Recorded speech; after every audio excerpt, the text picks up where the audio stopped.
Paper 38, Ministering Spirits of the Local Universe. There are three distinct orders of the personalities of the Infinite Spirit. The impetuous apostle understood this when he wrote respecting Jesus, who has gone to heaven and is on the right hand of God, angels and authorities and powers being made subject to him. Angels are the ministering spirits of time, authorities the messenger hosts of space, powers the higher personalities of the Infinite Spirit. As the supernophim in the central universe and the seconophim in a super-universe, so the seraphim, with the associated cherubim and sanobim, constitute the angelic core of a local universe. The seraphim are all fairly uniform in design. From universe to universe, throughout all 7 of the super-universes, they show a minimum of variation. They are the most nearly standard of all spirit types of personal beings. Their various orders constitute the core of the skilled and common ministers of the local creations. 1. Origin of Seraphim. Seraphim are created by the Universe Mother Spirit and have been projected in unit formation, 41,472 at a time, ever since the creation of the pattern angels and certain angelic archetypes in the early times of Nebadon. The Creator Son and the universe representation of the Infinite Spirit collaborate in the creation of a large number of sons and other universe personalities. Following the completion of this united effort, the Son engages in the creation of the material sons, the first of the sex creatures, while the Universe Mother Spirit concurrently engages in her initial solitary effort at spirit reproduction. Thus begins the creation of the seraphic hosts of a local universe. These angelic orders are projected at the time of planning for the evolution of mortal will creatures. The creation of seraphim dates from the attainment of relative personality by the Universe Mother Spirit, not as the later coordinate of the Master Son, but as the early creative helper of the Creator Son. Previous to this event, the seraphim on duty in Nebadon were temporarily loaned by a neighboring universe. Seraphim are still being periodically created. The universe of Nebadon is still in the making. The Universe Mother Spirit never ceases creative activity in a growing and perfecting universe. 2. Angelic natures. Angels do not have material bodies, but they are definite and discrete beings. They are of spirit nature and origin. Though invisible to mortals, they perceive you as you are in the flesh without the aid of transformers or translators. They intellectually understand the mode of mortal life, and they share all of man's non-sensuous emotions and sentiments. They appreciate and greatly enjoy your efforts in music, art, and real humor. They are fully cognizant of your moral struggles and spiritual difficulties. They love human beings, and only good can result from your efforts to understand and love them. Though seraphim are very affectionate and sympathetic beings, they are not sex-emotion creatures. They are much as you will be on the mansion worlds, where you will neither marry nor be given in marriage, but will be as the angels of heaven. For all who shall be accounted worthy to attain the mansion worlds neither marry nor are given in marriage. Neither do they die any more, for they are equal to the angels. Nevertheless, in dealing with sex creatures, it is our custom to speak of those beings of more direct descent from the Father and the Son as the sons of God, while referring to the children of the Spirit as the daughters of God. Angels are, therefore, commonly designated by feminine pronouns on the sex planets. The seraphim are so created as to function on both spiritual and literal levels. There are few phases of Urantia or spirit activity which are not open to their ministrations. While in personal status, angels are not so far removed from human beings. In certain functional performances, seraphim far transcend them. They possess many powers far beyond human comprehension. For example, You have been told that the very hairs of your head are numbered, and it is true they are. But a seraphim does not spend her time counting them and keeping the number corrected up to date. Angels possess inherent and automatic, that is, automatic as far as you could perceive, powers of knowing such things. You would truly regard a seraphim as a mathematical prodigy. Therefore, numerous duties which would be tremendous tasks for mortals are performed with exceeding ease by seraphim. Angels are superior to you in spiritual status, but they are not your judges or accusers.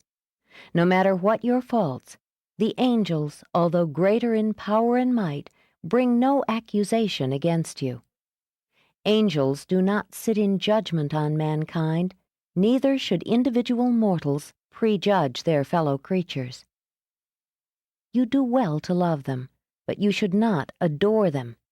Angels are not objects of worship. The great seraphim Loyalatia, when your seer fell down to worship before the feet of the angel, said, "See that you do it not. I am a fellow servant with you and with your races, who are all enjoined to worship God." In nature and personality endowment, the seraphim are just a trifle ahead of mortal races in the scale of creature existence. Indeed, when you are delivered from the flesh, you become very much like them. On the mansion worlds you will begin to appreciate the seraphim, on the constellation spheres to enjoy them, while on Salvington they will share their places of rest and worship with you. Throughout the whole Urantia and subsequent spirit ascent, your fraternity with the seraphim will be ideal.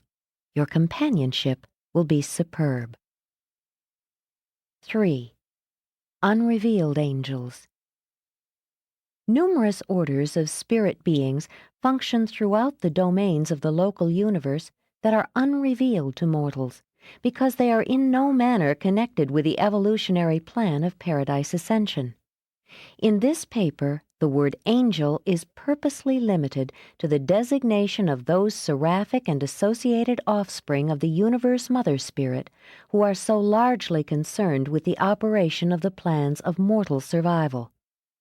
There serve in the local universe 6 other orders of related beings, the unrevealed angels, who are not in any specific manner connected with those universe activities pertaining to the paradise ascent of evolutionary mortals. These 6 groups of angelic associates are never called seraphim.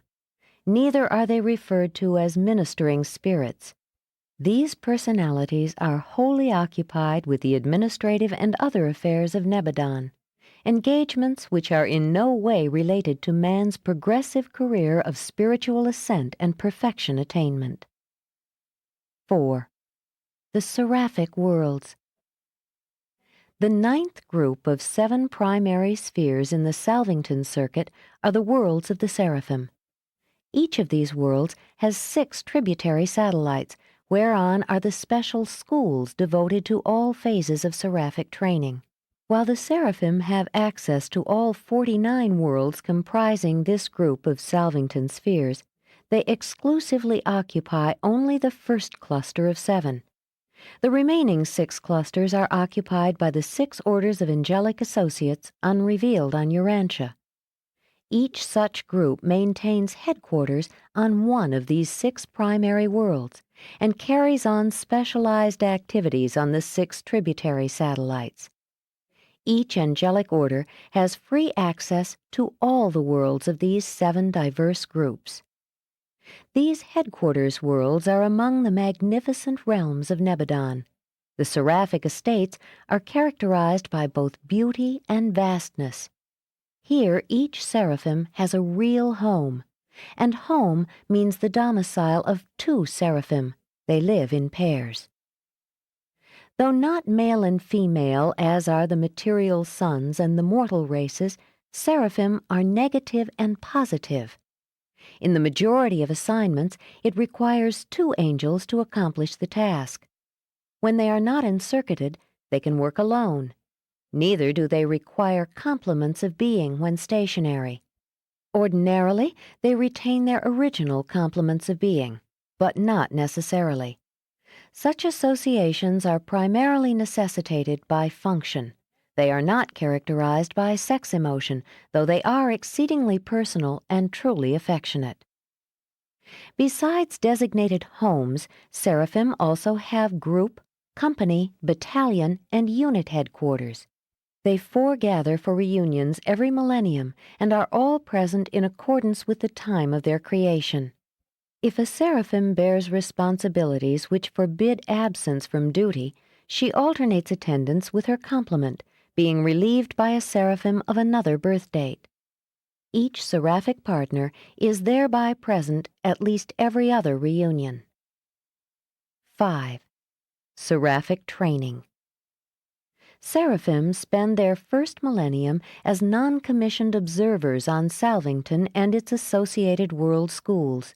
The second millennium is spent on the seraphic worlds of the Salvington Circuit. Their central training school is now presided over by the first 100,000 Nebadon seraphim, and at their head is the original or firstborn angel of this local universe.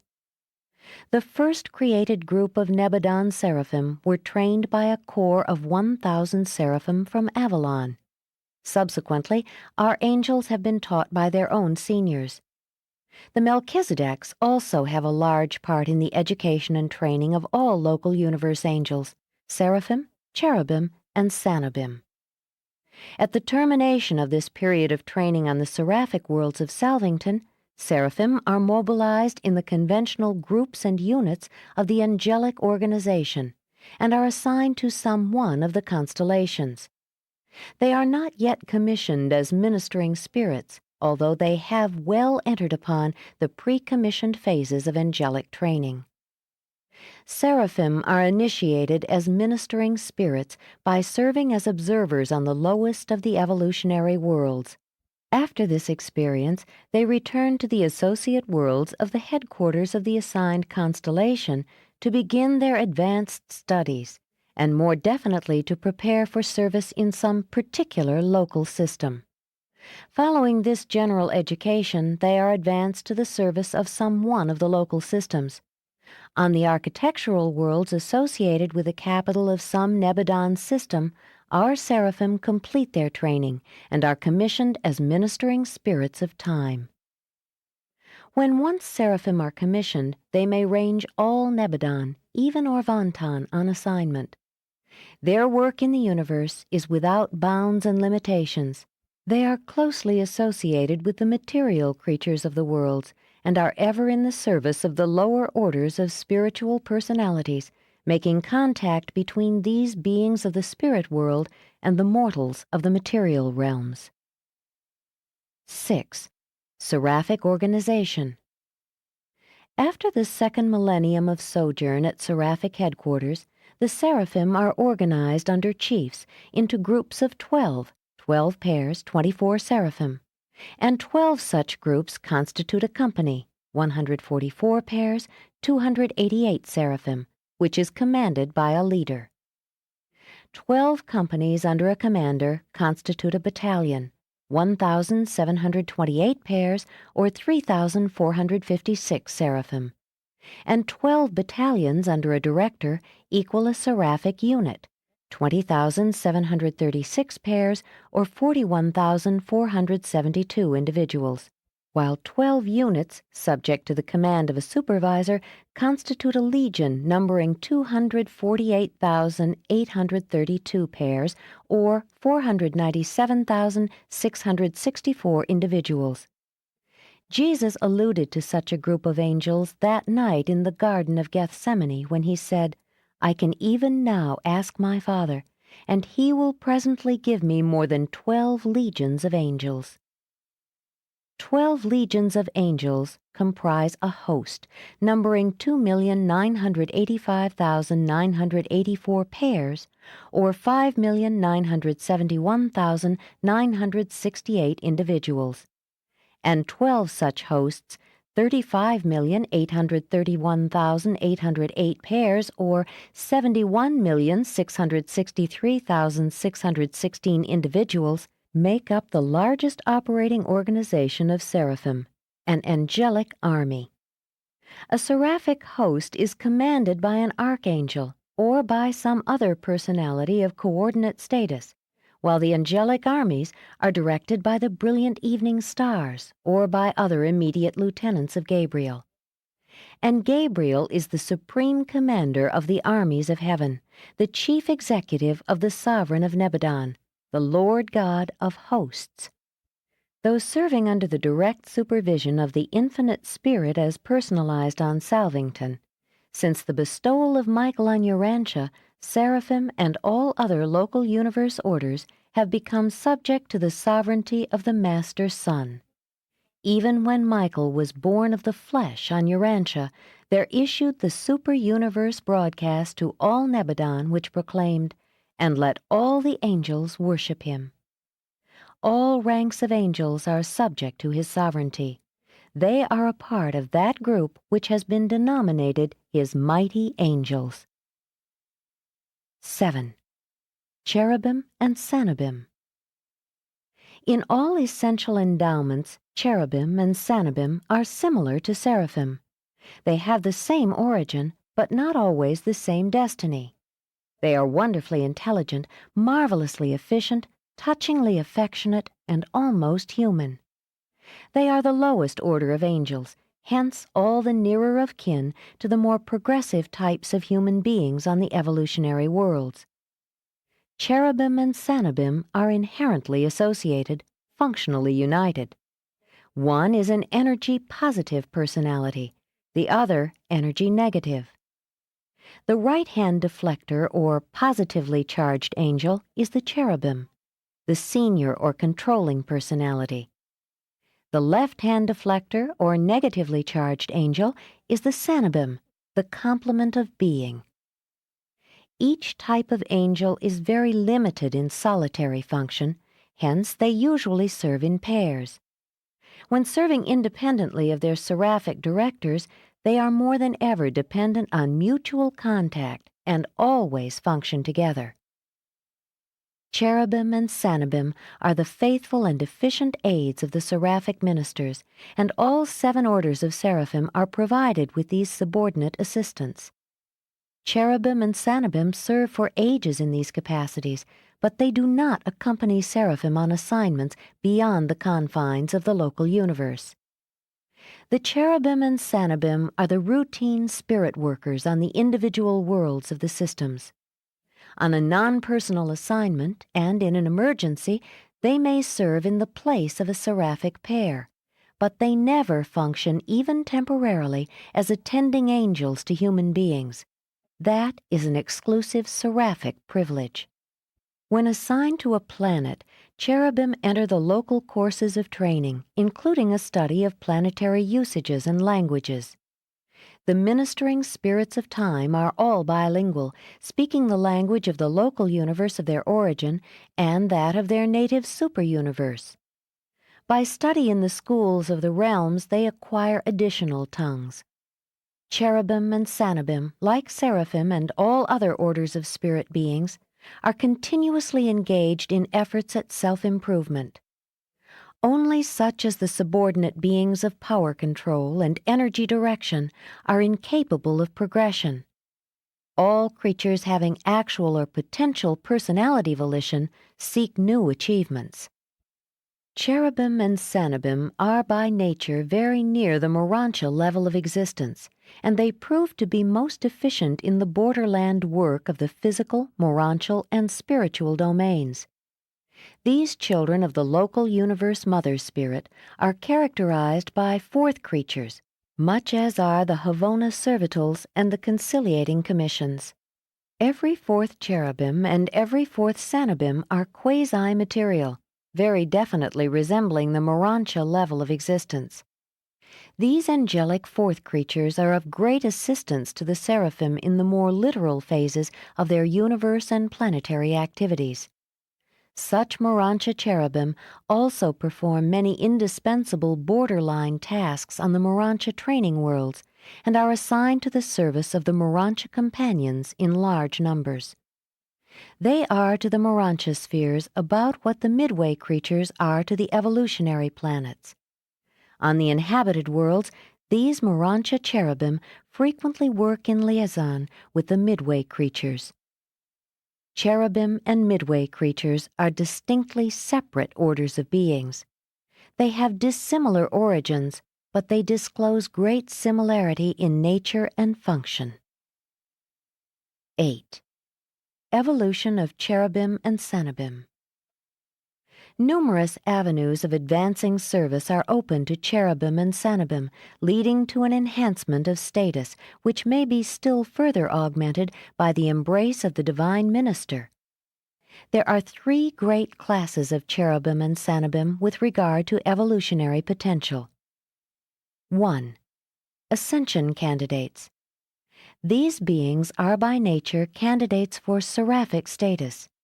Cherubim and cenobim of this order are brilliant, though not by inherent endowment equal to the seraphim. But by application and experience it is possible for them to attain full seraphic standing. 2. Midphase cherubim. All cherubim and cenobim are not equal in ascension potential, and these are the inherently limited beings of the angelic creations. Most of them will remain cherubim and cenobim, although the more gifted individuals may achieve limited seraphic service. 3. Urantia cherubim. These 4th creatures of the angelic orders always retain their quasi-material characteristics. They will continue on as cherubim and cenobim, together with a majority of their mid-phase brethren, pending the completed factualization of the Supreme Being. While the 2nd and 3rd groups are somewhat limited in growth potential, the ascension candidates may attain the heights of universal seraphic service. Many of the more experienced of these cherubim are attached to the seraphic guardians of destiny, and are thus placed in direct line for advancement to the status of mansion world teachers when deserted by their seraphic seniors. Guardians of destiny do not have cherubim and cenobim as helpers when their mortal wards attain the Urantia life. And when other types of evolutionary seraphim are granted clearance for Seraphington and Paradise, they must forsake their former subordinates when they pass out of the confines of Nebadon. Such deserted cherubim and cenobim are usually embraced by the Universe Mother Spirit, thus achieving a level equivalent to that of a mansion world teacher in the attainment of seraphic status. When, as mansion world teachers, the once embraced cherubim and cenobim have long served on the Urantia spheres from the lowest to the highest, and when their corps on Salvington is over-recruited, the bright and morning star summons these faithful servants of the creatures of time to appear in his presence. The oath of personality transformation is administered, and thereupon, in groups of 7,000, these advanced and senior cherubim and cenobim are re-embraced by the Universe Mother Spirit. From this second embrace they emerge as full-fledged seraphim. Henceforth, the full and complete career of a seraphim, with all of its paradise possibilities, is open to such reborn cherubim and cenobim. Such angels may be assigned as guardians of destiny to some mortal being, and if the mortal ward attains survival, then do they become eligible for advancement to Seraphington and the 7 circles of seraphic attainment, even to Paradise and the core of the finality. 9. The Midway Creatures. The midway creatures have a threefold classification. They are properly classified with the ascending sons of God.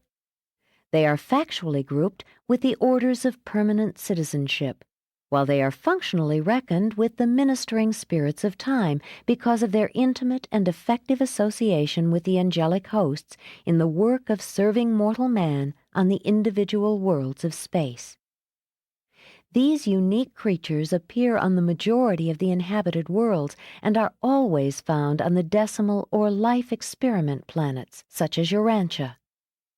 Midwayers are of 2 types, primary and secondary, and they appear by the following techniques. 1. Primary midwayers, the more spiritual group, are a somewhat standardized order of beings who are uniformly derived from the modified ascendant mortal staffs of the planetary princes. The number of primary midway creatures is always 50,000, and no planet enjoying their ministry has a larger group. 2. Secondary midwayers, the more material group of these creatures, vary greatly in numbers on the different worlds, though the average is around 50,000. They are variously derived from the planetary biologic uplifters, the Adams and Eves, or from their immediate progeny. There are no less than 24 diverse techniques involved in the production of these secondary midway creatures on the evolutionary worlds of space. The mode of origin for this group on Urantia was unusual and extraordinary. Neither of these groups is an evolutionary accident. Both are essential features in the predetermined plans of the universe architects, and their appearance on the evolving worlds at the opportune juncture is in accordance with the original designs and developmental plans of the supervising life carriers. Primary midwayers are energized intellectually and spiritually by the angelic technique and are uniform in intellectual status. The 7 adjutant mind spirits make no contact with them, and only the 6th and 7th, the spirit of worship and the spirit of wisdom, are able to minister to the secondary group. Secondary midwayers are physically energized by the Adamic technique, spiritually encircuited by the seraphic, and intellectually endowed with the Urantia transition type of mind. They are divided into 4 physical types, 7 orders spiritually, and 12 levels of intellectual response to the joint ministry of the last 2 adjutant spirits and the Urantia mind. These diversities determine their differential of activity and of planetary assignment. Primary midwayers resemble angels more than mortals. The secondary orders are much more like human beings. Each renders invaluable assistance to the other in the execution of their manifold planetary assignments. The primary ministers can achieve liaison cooperation with both Urantia and spirit energy controllers and mind circuiters. The secondary group can establish working connections only with the physical controllers and the material circuit manipulators. But since each order of midwayer can establish perfect synchrony of contact with the other, either group is thereby able to achieve practical utilization of the entire energy gamut, extending from the gross physical power of the material worlds up through the transition phases of universe energies to the higher spirit reality forces of the celestial realms. The gap between the material and spiritual worlds is perfectly bridged by the serial association of mortal man, secondary midwayer, primary midwayer, Urantia cherubim, mid-phase cherubim, and seraphim. In the personal experience of an individual mortal, these diverse levels are undoubtedly more or less unified and made personally meaningful by the unobserved and mysterious operations of the divine thought adjuster. On normal worlds, the primary midwayers maintain their service as the intelligence corps and as celestial entertainers in behalf of the planetary prince, while the secondary ministers continue their cooperation with the Adamic regime of furthering the cause of progressive planetary civilization. In case of the defection of the planetary prince and the failure of the material sun, as occurred on Urantia, the midway creatures become the wards of the system sovereign and serve under the directing guidance of the acting custodian of the planet. But on only 3 other worlds in Satania do these beings function as one group under unified leadership, as do the united midway ministers of Urantia. The planetary work of both primary and secondary midwayers is varied and diverse on the numerous individual worlds of a universe. But on the normal and average planets, their activities are very different from the duties which occupy their time on isolated spheres such as Urantia. The primary midwayers are the planetary historians who, from the time of the arrival of the planetary prince to the age of settled light and life, formulate the pageants and design the portrayals of planetary history for the exhibits of the planets on the system headquarters worlds. Midwayers remain for long periods on an inhabited world, but if faithful to their trust, they will eventually and most certainly be recognized for their age-long service in maintaining the sovereignty of the Creator Sun. They will be duly rewarded for their patient ministry to the material mortals on their world of time and space. Sooner or later, all accredited Midway creatures will be mustered into the ranks of the ascending sons of God, and will be duly initiated into the long adventure of the Paradise Ascent in company with those very mortals of animal origin, their earth brethren, whom they so jealously guarded and so effectively served during the long planetary sojourn. Presented by Melchizedek, acting by request of the Chief of the Seraphic Hosts of Nebadon. Paper 39. The Seraphic Hosts. As far as we are cognizant, the Infinite Spirit, as personalized on the local universe headquarters, intends to produce uniformly perfect seraphim. But for some unknown reason, these seraphic offspring are very diverse. This diversity may be a result of the unknown interposition of evolving experiential deity. If so, we cannot prove it. But we do observe that when seraphim have been subjected to educational tests and training discipline, they unfailingly and distinctly classify into the following 7 groups. 1. Supreme Seraphim. 2. Superior Seraphim. 3. Supervisor Seraphim. 4. Administrator Seraphim. 5. Planetary Helpers. 6. Transition Ministers. 7. Seraphim of the Future. To say that any one seraphim is inferior to an angel of any other group would hardly be true. Nevertheless, every angel is, at first, service-limited to the group of original and inherent classification. My seraphic associate in the preparation of this statement, Manosha, is a supreme seraphim, and one time functioned only as a supreme seraphim. By application and devoted service she has, one by one, achieved all 7 of the seraphic services, having functioned in well-nigh every avenue of activity open to a seraphim, and now holds the commission of Associate Chief of Seraphim on Urantia. Human beings sometimes find it hard to understand that a created capacity for higher-level ministry does not necessarily imply ability to function on relatively lower service levels. Man begins life as a helpless infant. Hence, every mortal attainment must embrace all experiential prerequisites. Seraphim have no such pre-adult life, no childhood. They are, however, experiential creatures, and by experience and through additional education, they can augment their divine and inherent endowment of ability by the experiential acquirement of functional skill in one or more of the seraphic services. After being commissioned, seraphim are assigned to the reserves of their inherent group. Those of planetary and administrator status often serve for long periods as originally classified. But the higher the inherent function level, the more persistently do the angelic ministers seek assignment to the lower orders of universe service. Especially do they desire assignment to the reserves of the planetary helpers.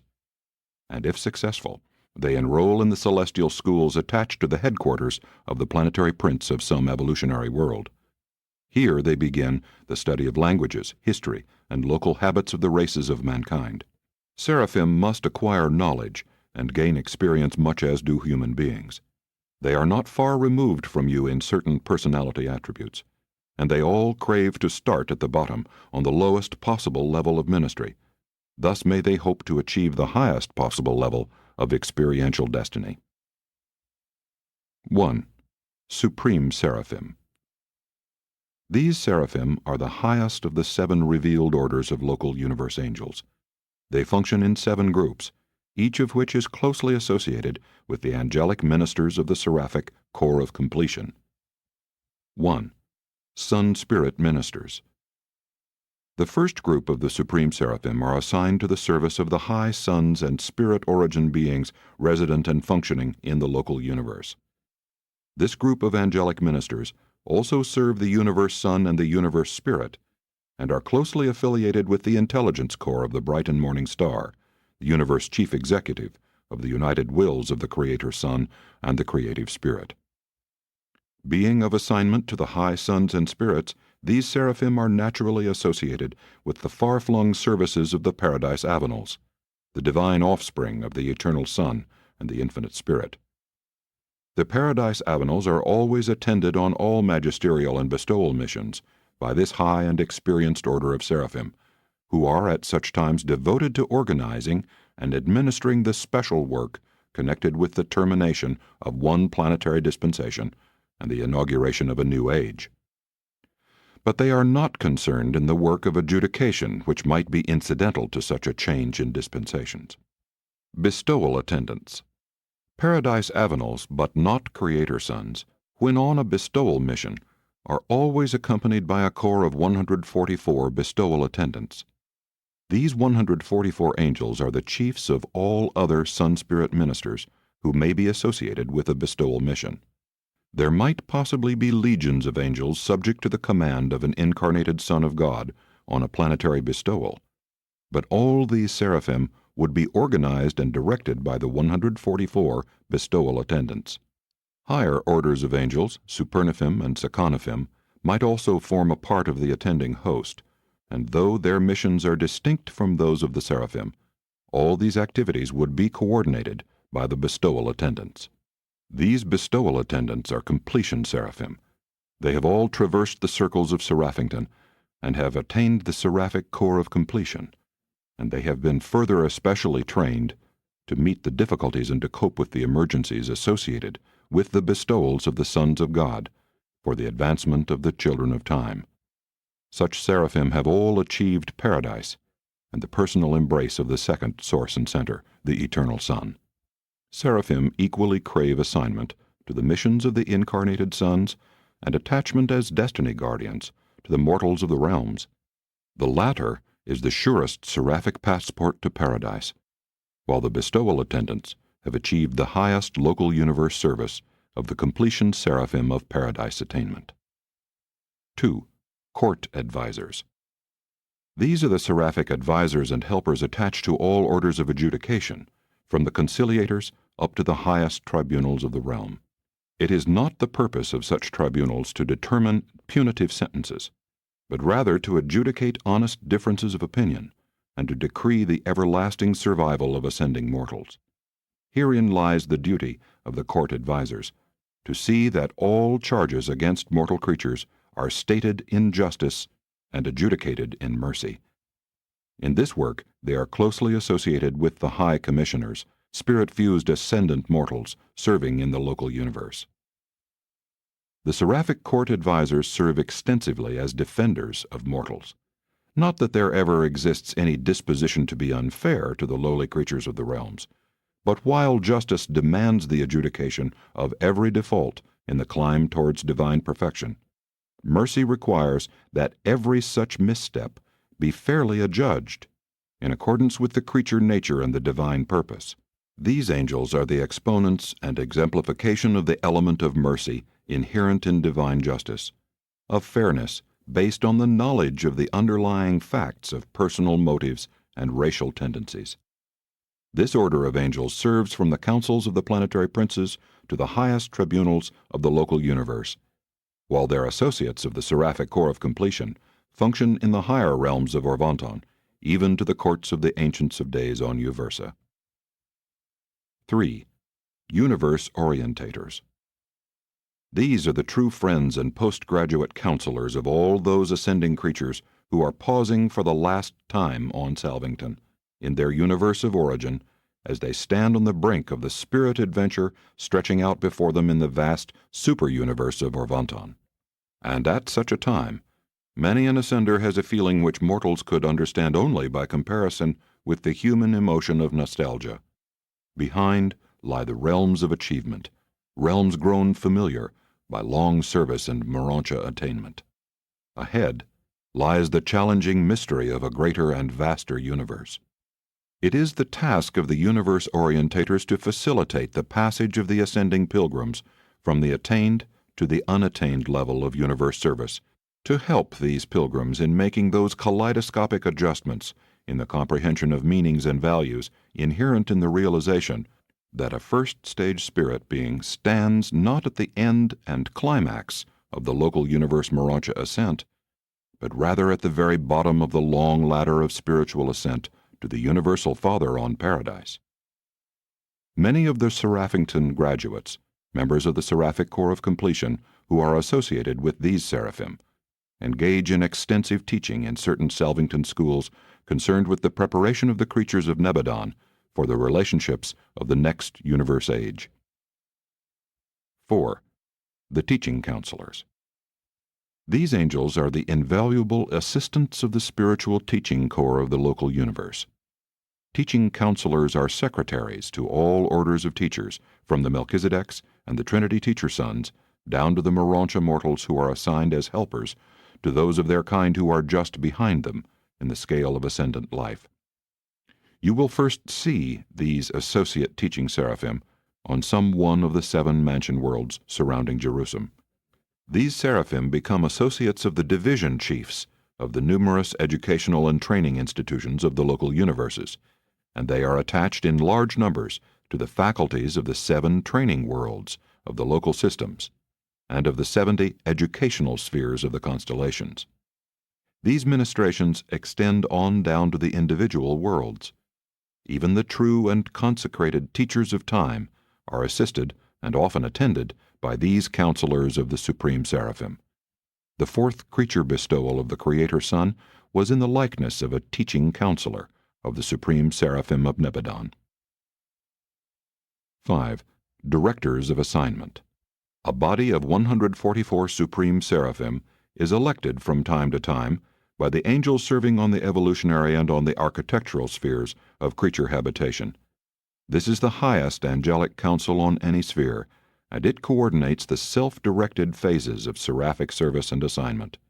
These angels preside over all seraphic assemblies pertaining to the line of duty or the call to worship. 6. The Recorders. These are the official recorders for the Supreme Seraphim. Many of these high angels were born with their gifts fully developed. Others have qualified for their positions of trust and responsibility by diligent application to study and faithful performance of similar duties while attached to lower or less responsible orders. 7. Unattached Ministers. Large numbers of unattached seraphim of the Supreme Order are self-directed servers on the architectural spheres and on the inhabited planets. Such ministers voluntarily meet the differential of demand for the service of the Supreme Seraphim, thus constituting the general reserve of this order. 2. Superior Seraphim. Superior Seraphim receive their name not because they are in any sense qualitatively superior to other orders of angels, but because they are in charge of the higher activities of a local universe. Very many of the first 2 groups of this seraphic corps are attainment seraphim, angels who have served in all phases of training and have returned to a glorified assignment as directors of their kind in the spheres of their earlier activities. Being a young universe, Nebadon does not have many of this order. The superior seraphim function in the following 7 groups. 1. The Intelligence Corps. These seraphim belong to the personal staff of Gabriel, the bright and morning star. They range the local universe, gathering the information of the realms for his guidance in the councils of Nebadon. They are the intelligence corps of the mighty hosts over which Gabriel presides as vicegerent of the Master Son. These seraphim are not directly affiliated with either the systems or the constellations, and their information pours in direct to Salvington upon a continuous, direct, and independent circuit. The intelligence corps of the various local universes can and do intercommunicate, but only within a given super-universe. There is a differential of energy which effectively segregates the business and transactions of the various super-governments. One super-universe can ordinarily communicate with another super-universe only through the provisions and facilities of the Paradise Clearinghouse. 2. The Voice of Mercy. Mercy is the keynote of seraphic service and angelic ministry. It is therefore fitting that there should be a corps of angels who in a special manner portray mercy. These seraphim are the real mercy ministers of the local universes. They are the inspired leaders who foster the higher impulses and holier emotions of men and angels. The directors of these legions are now always completion seraphim, who are also graduate guardians of mortal destiny. That is, each angelic pair has guided at least one soul of animal origin during the life in the flesh, and has subsequently traversed the circles of Seraphington, and has been mustered into the seraphic corps of completion. 3. Spirit Coordinators.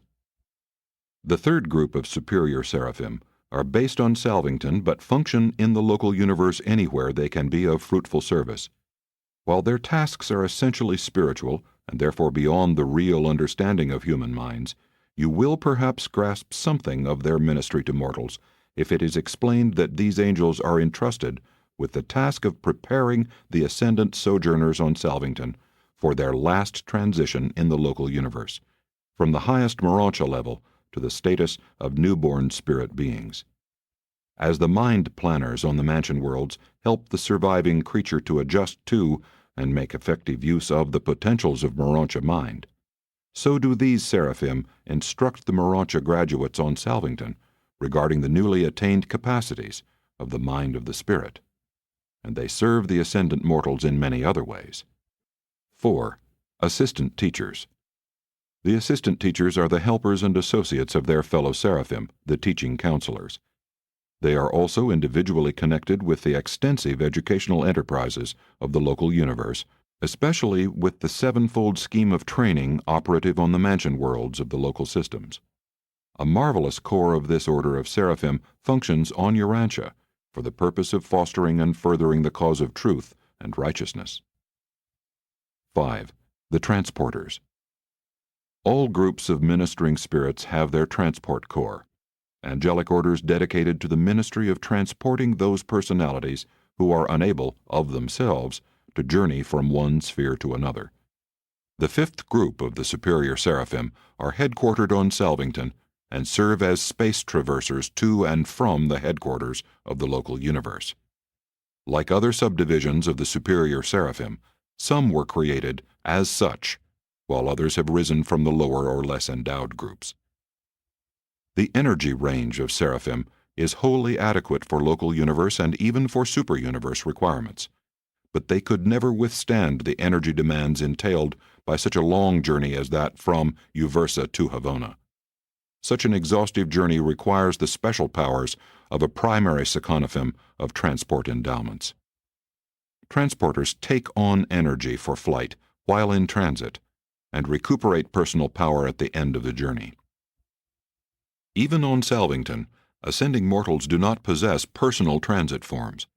Ascenders must depend upon seraphic transport in advancing from world to world until after the last rest of sleep on the inner circle of Havona and the eternal awakening on Paradise. Subsequently, you will not be dependent on angels for transport from universe to universe. The process of being enseraphimed is not unlike the experience of death or sleep, except that there is an automatic time element in the transit slumber. You are consciously unconscious during seraphic rest. But the thought adjuster is wholly and fully conscious, in fact, exceptionally efficient, since you are unable to oppose, resist, or otherwise hinder creative and transforming work. When enseraphimed, you go to sleep for a specified time and you will awake at the designated moment. The length of a journey while in transit sleep is immaterial. You are not directly aware of the passing of time. It is as if you went to sleep on a transport vehicle in one city, and after resting in peaceful slumber all night, awakened in another and distant metropolis. You journeyed while you slumbered. And so you take flight through space enseraphimed while you rest, sleep. The transit sleep is induced by the liaison between the adjusters and the seraphic transporters. The angels cannot transport combustion bodies, flesh and blood, such as you now have, but they can transport all others, from the lowest Urantia to the higher spirit forms. They do not function in the event of natural death. When you finish your earthly career, your body remains on this planet. Your thought adjuster proceeds to the bosom of the Father, and these angels are not directly concerned in your subsequent personality reassembly on the identification mansion world. There, your new body is a Urantia form, one that can enseraphim. You sow a mortal body in the grave. You reap a Urantia form on the mansion worlds. 6. The recorders. These personalities are especially concerned with the reception, filing, and redispatch of the records of Salvington and its associated worlds. They also serve as special recorders for resident groups of superuniverse and higher personalities, and as clerks of the courts of Salvington and secretaries to the rulers thereof.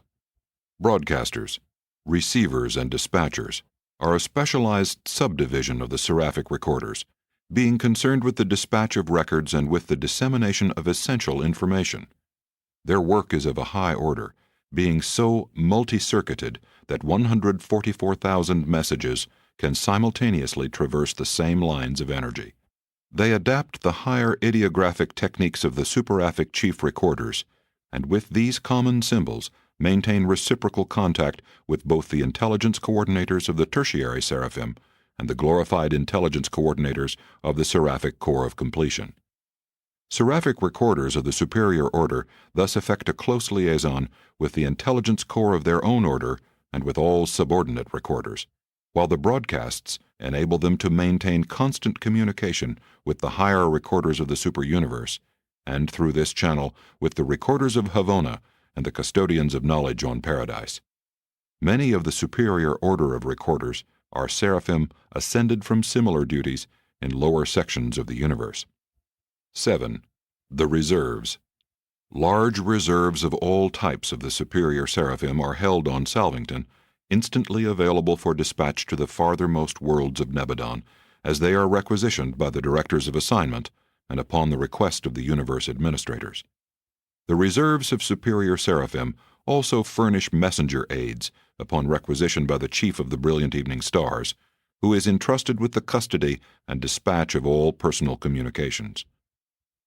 A local universe is fully provided with adequate means of intercommunication, but there is always a residue of messages which requires dispatch by personal messengers. The basic reserves for the entire local universe are held on the seraphic worlds of Salvington. This corps includes all types of all groups of angels. 3. Supervisor Seraphim. This versatile order of universe angels is assigned to the exclusive service of the constellations. These able ministers make their headquarters on the constellation capitals, but function throughout all Nebadon in the interests of their assigned realms. 1. Supervising Assistants.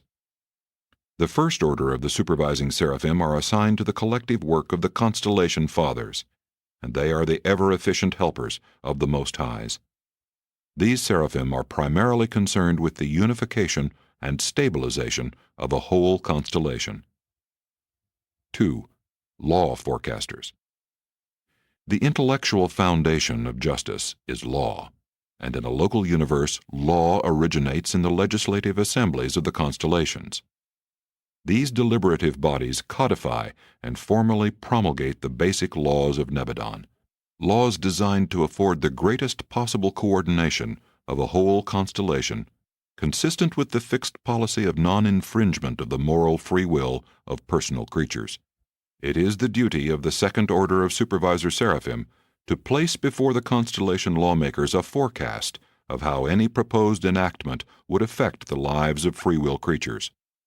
This service they are well qualified to perform by virtue of long experience in the local systems and on the inhabited worlds. These seraphim seek no special favors for one group or another, but they do appear before the celestial lawmakers to speak for those who cannot be present to speak for themselves. Even mortal man may contribute to the evolution of universe law, for these very seraphim do faithfully and fully portray not necessarily man's transient and conscious desires, but rather the true longings of the inner man, the evolving Urantia soul of the material mortal on the worlds of space. 3. Social architects. From the individual planets up through the Urantia training worlds, these seraphim labor to enhance all sincere social contacts and to further the social evolution of universe creatures. These are the angels who seek to divest the associations of intelligent beings of all artificiality, while endeavoring to facilitate the interassociation of will creatures on a basis of real self-understanding and genuine mutual appreciation. Social architects do everything within their province and power to bring together suitable individuals that they may constitute efficient and agreeable working groups on Earth. And sometimes such groups have found themselves reassociated on the mansion worlds for continued fruitful service. But not always do these seraphim attain their ends. Not always are they able to bring together those who would form the most ideal group to achieve a given purpose or to accomplish a certain task. Under these conditions, they must utilize the best of the material available. These angels continue their ministry on the mansion and higher Urantia worlds. They are concerned with any undertaking having to do with progress on the Urantia worlds and which concerns 3 or more persons. 2 beings are regarded as operating on the mating, complemental, or partnership basis. But when 3 or more are grouped for service, they constitute a social problem and therefore fall within the jurisdiction of the social architects. These efficient seraphim are organized in 70 divisions on Urantia, and these divisions minister on the 70 Urantia progress worlds encircling the headquarters sphere. 4. Ethical sensitizers. It is the mission of these seraphim to foster and to promote the growth of creature appreciation of the morality of interpersonal relationships, for such is the seed and secret of the continued and purposeful growth of society and government, human or superhuman. These enhancers of ethical appreciation function anywhere and everywhere they may be of service, as volunteer counselors to the planetary rulers, and as exchange teachers on the system training worlds. You will not, however, come under their full guidance until you reach the brotherhood schools on Urantia, where they will quicken your appreciation of those very truths of fraternity which you will even then be so earnestly exploring by the actual experience of living with the Univitatia in the social laboratories of Urantia, the 70 satellites of the Norlashadek capital. 5. The transporters. The 5th group of supervisor seraphim operate as personality transporters, carrying beings to and from the headquarters of the constellations. Such transport seraphim, while in flight from one sphere to another, are fully conscious of their velocity, direction, and astronomic whereabouts. They are not traversing space as would an inanimate projectile. They may pass near one another during spaceflight without the least danger of collision. They are fully able to vary speed of progression and to alter direction of flight, even to change destinations, if their directors should so instruct them at any space junction of the universe intelligence circuits. These transit personalities are so organized that they can simultaneously utilize all 3 of the universally distributed lines of energy, each having a clear space velocity of 186,280 miles per second. These transporters are thus able to superimpose velocity of energy upon velocity of power until they attain an average speed on their long journeys varying anywhere from 555,000 to almost 559,000 of your miles per second of your time. The velocity is affected by the mass and proximity of neighboring matter and by the strength and direction of the nearby main circuits of universe power.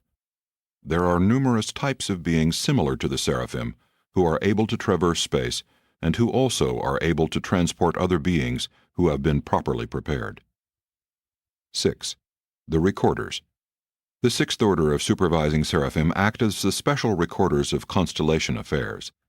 A large and efficient corps functions on Urantia, the headquarters of the constellation of Norlashadek, to which your system and planet belong. 7. The reserves. General reserves of the supervisor seraphim are held on the headquarters of the constellations. Such angelic reservists are in no sense inactive. Many serve as messenger aides to the constellation rulers. Others are attached to the Salvington reserves of unassigned Verondadeks. Still others may be attached to Verondadek sons on special assignment, such as the Verondadek Observer and sometimes Most High Regent of Urantia. 4. Administrator Seraphim. The fourth order of Seraphim are assigned to the administrative duties of the local systems. They are indigenous to the system capitals, but are stationed in large numbers on the Mansion and Barontia spheres and on the inhabited worlds. Fourth-order Seraphim are by nature endowed with unusual administrative ability. They are the able assistants of the directors of the lower divisions of the universe government of a Creator Son, and are mainly occupied with the affairs of the local systems and their component worlds. They are organized for service as follows. 1. Administrative assistants. These able Seraphim are the immediate assistants of a system sovereign, a primary Lanonandek son. They are invaluable aids in the execution of the intricate details of the executive work of the system headquarters. They also serve as the personal agents of the system rulers, journeying back and forth in large numbers to the various transition worlds and to the inhabited planets, executing many commissions for the welfare of the system and in the physical and biologic interests of its inhabited worlds. These same seraphic administrators are also attached to the governments of the world rulers, the planetary princes. The majority of planets in a given universe are under the jurisdiction of a secondary Lanonandek son, but on certain worlds, such as Urantia, there has been a miscarriage of the divine plan. In the event of the defection of a planetary prince, these Seraphim become attached to the Melchizedek receivers and their successors in planetary authority. The present acting ruler of Urantia is assisted by a corps of 1,000 of this versatile order of Seraphim.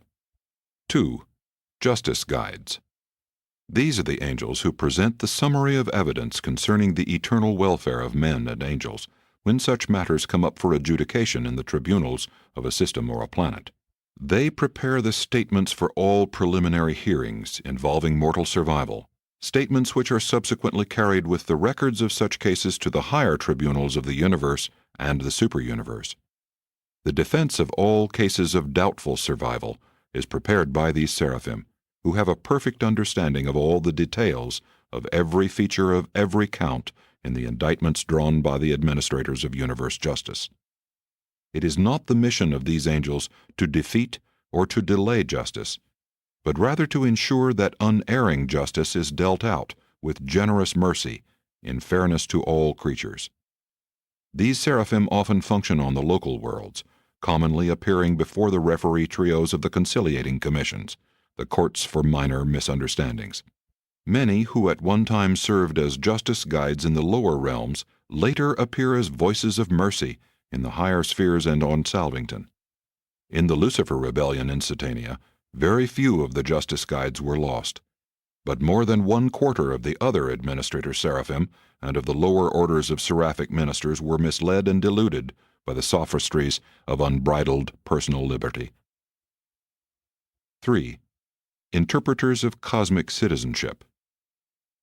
When ascending mortals have completed the mansion world training, the first student apprenticeship in the universe career, they are permitted to enjoy the transient satisfactions of relative maturity, citizenship on the system capital.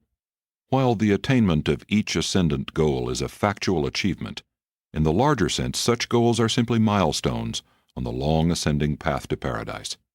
But however relative such successes may be, no evolutionary creature is ever denied the full, though transient satisfaction of goal attainment. Ever and anon, there is a pause in the paradise ascent, a short breathing spell, during which universe horizons stand still, creature status is stationary, and the personality tastes the sweetness of goal fulfillment. The first of such periods in the career of a mortal ascender occurs on the capital of a local system.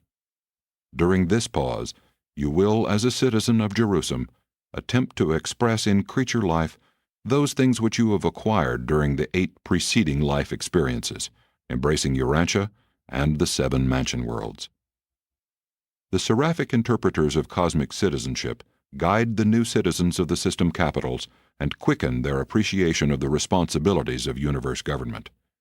These Seraphim are also closely associated with the material sons in the system administration, while they portray the responsibility and morality of cosmic citizenship to the material mortals on the inhabited worlds. 4. Quickeners of morality. On the mansion worlds you begin to learn self-government for the benefit of all concerned. Your mind learns cooperation, learns how to plan with other and wiser beings. On the system headquarters, the seraphic teachers will further quicken your appreciation of cosmic morality, of the interactions of liberty and loyalty. What is loyalty? It is the fruit of an intelligent appreciation of universe brotherhood. One could not take so much and give nothing. As you ascend the personality scale, first you learn to be loyal, then to love, then to be filial, and then may you be free. But not until you are a finaliter, not until you have attained perfection of loyalty, can you self-realize finality of liberty. These seraphim teach the fruitfulness of patience, that stagnation is certain death, but that over-rapid growth is equally suicidal, that as a drop of water from a higher level falls to a lower and, flowing onward, passes ever downward through a succession of short falls, so ever upward is progress in the Urantia and spirit worlds, and just as slowly, and by just such gradual stages. To the inhabited worlds, the quickeners of morality portray mortal life as an unbroken chain of many links. Your short sojourn on Urantia, on this sphere of mortal infancy, is only a single link, the very first in the long chain that is to stretch across universes and through the eternal ages. It is not so much what you learn in this first life, it is the experience of living this life that is important. Even the work of this world, paramount though it is not nearly so important as the way in which you do this work. There is no material reward for righteous living, but there is profound satisfaction, consciousness of achievement, and this transcends any conceivable material reward. The keys of the kingdom of heaven are sincerity, and more sincerity. All men have these keys. Men use them, advance in spirit status, by decisions, by more decisions, and by more decisions. The highest moral choice is the choice of the highest possible value, and always, in any sphere, in all of them, this is to choose to do the will of God. If man thus chooses, he is great, though he be the humblest citizen of Jerusalem, or even the least of mortals on Urantia. 5. The transporters. These are the transport seraphim who function in the local systems. In Satania, your system, they carry passengers back and forth from Jerusalem and otherwise serve as interplanetary transporters. Seldom does a day pass in which a transport seraphim of Satania does not deposit some student visitor or some other traveler of spirit or semi-spirit nature on the shores of Urantia. These very space traversers will sometime carry you to and from the various worlds of the system headquarters group, and when you have finished the Jerusalem assignment, they will carry you forward to Audentia. But under no circumstances will they carry you backward to the world of human origin. A mortal never returns to his native planet during the dispensation of his temporal existence, and if he should return during a subsequent dispensation, he would be escorted by a transport seraphim of the universe headquarters group. 6. The recorders. These seraphim are the keepers of the threefold records of the local systems. The Temple of Records on a system capital is a unique structure, 1/3 material, constructed of luminous metals and crystals, 1/3 morontial, fabricated of the liaison of spiritual and material energy, but beyond the range of mortal vision, and 1/3 spiritual. The recorders of this order preside over and maintain this threefold system of records. Ascending mortals will, at first, consult the material archives. Material sons and the higher transition beings consult those of the morontia halls, while seraphim and the higher spirit personalities of the realm peruse the records of the spirit section. 7. The reserves. The reserve corps of administrator seraphim on Jerusalem spend much of their waiting time in visiting, as spirit companions, with the newly arrived ascending mortals from the various worlds of the system, the accredited graduates of the mansion worlds. One of the delights of your sojourn on Jerusalem will be to talk and visit during recess periods with these much-traveled and many experienced seraphim of the waiting reserve corps. It is just such friendly relationships as these that so endear a system capital to the ascending mortals. On Jerusalem you will find the first intermingling of material sons, angels, and ascending pilgrims. Here fraternize beings who are wholly spiritual and semi-spiritual, and individuals just emerging from material existence. Mortal forms are there so modified, and human ranges of light reaction so extended, that all are able to enjoy mutual recognition and sympathetic personality understanding. 5. Planetary helpers. These seraphim maintain headquarters on the system capitals, and though closely associated with the resident Adamic citizens, are primarily assigned to the service of the planetary atoms, the biologic or physical uplifters of the material races on the evolutionary worlds. The ministering work of angels becomes of increasing interest as it nears the inhabited worlds, as it nears the actual problems faced by the men and women of time who are preparing themselves for the attempt to attain the goal of eternity. On Urantia, the majority of the planetary helpers were removed upon the collapse of the Adamic regime, and the seraphic supervision of your world devolved to a greater extent upon the administrators, the transition ministers, and the guardians of destiny. But these seraphic aids of your defaulting material sons still serve Urantia in the following groups. 1. The voices of the garden. When the planetary course of human evolution is attaining its highest biologic level, there always appear the material sons and daughters, the Adams and Eves, to augment the further evolution of the races by an actual contribution of their superior life plasm. The planetary headquarters of such an Adam and Eve is usually denominated the Garden of Eden, and their personal seraphim are often known as the voices of the garden. These seraphim are of invaluable service to the planetary atoms in all their projects for the physical and intellectual upstepping of the evolutionary races. After the Adamic default on Urantia, some of these seraphim were left on the planet and were assigned to Adam's successors in authority. 2. The spirits of brotherhood. It should be apparent that when an Adam and Eve arrive on an evolutionary world, the task of achieving racial harmony and social cooperation among its diverse races is one of considerable proportions. Seldom do these races of different colors and varied natures take kindly to the plan of human brotherhood. These primitive men only come to realize the wisdom of peaceful interassociation as a result of ripened human experience and through the faithful ministry of the seraphic spirits of brotherhood. Without the work of these seraphim, the efforts of the material sons to harmonize and advance the races of an evolving world would be greatly delayed. And had your Adam adhered to the original plan for the advancement of Urantia, by this time these spirits of brotherhood would have worked unbelievable transformations in the human race. In view of the Adamic default, it is indeed remarkable that these seraphic orders have been able to foster and bring to realization even as much of brotherhood as you now have on Urantia. 3. The souls of peace.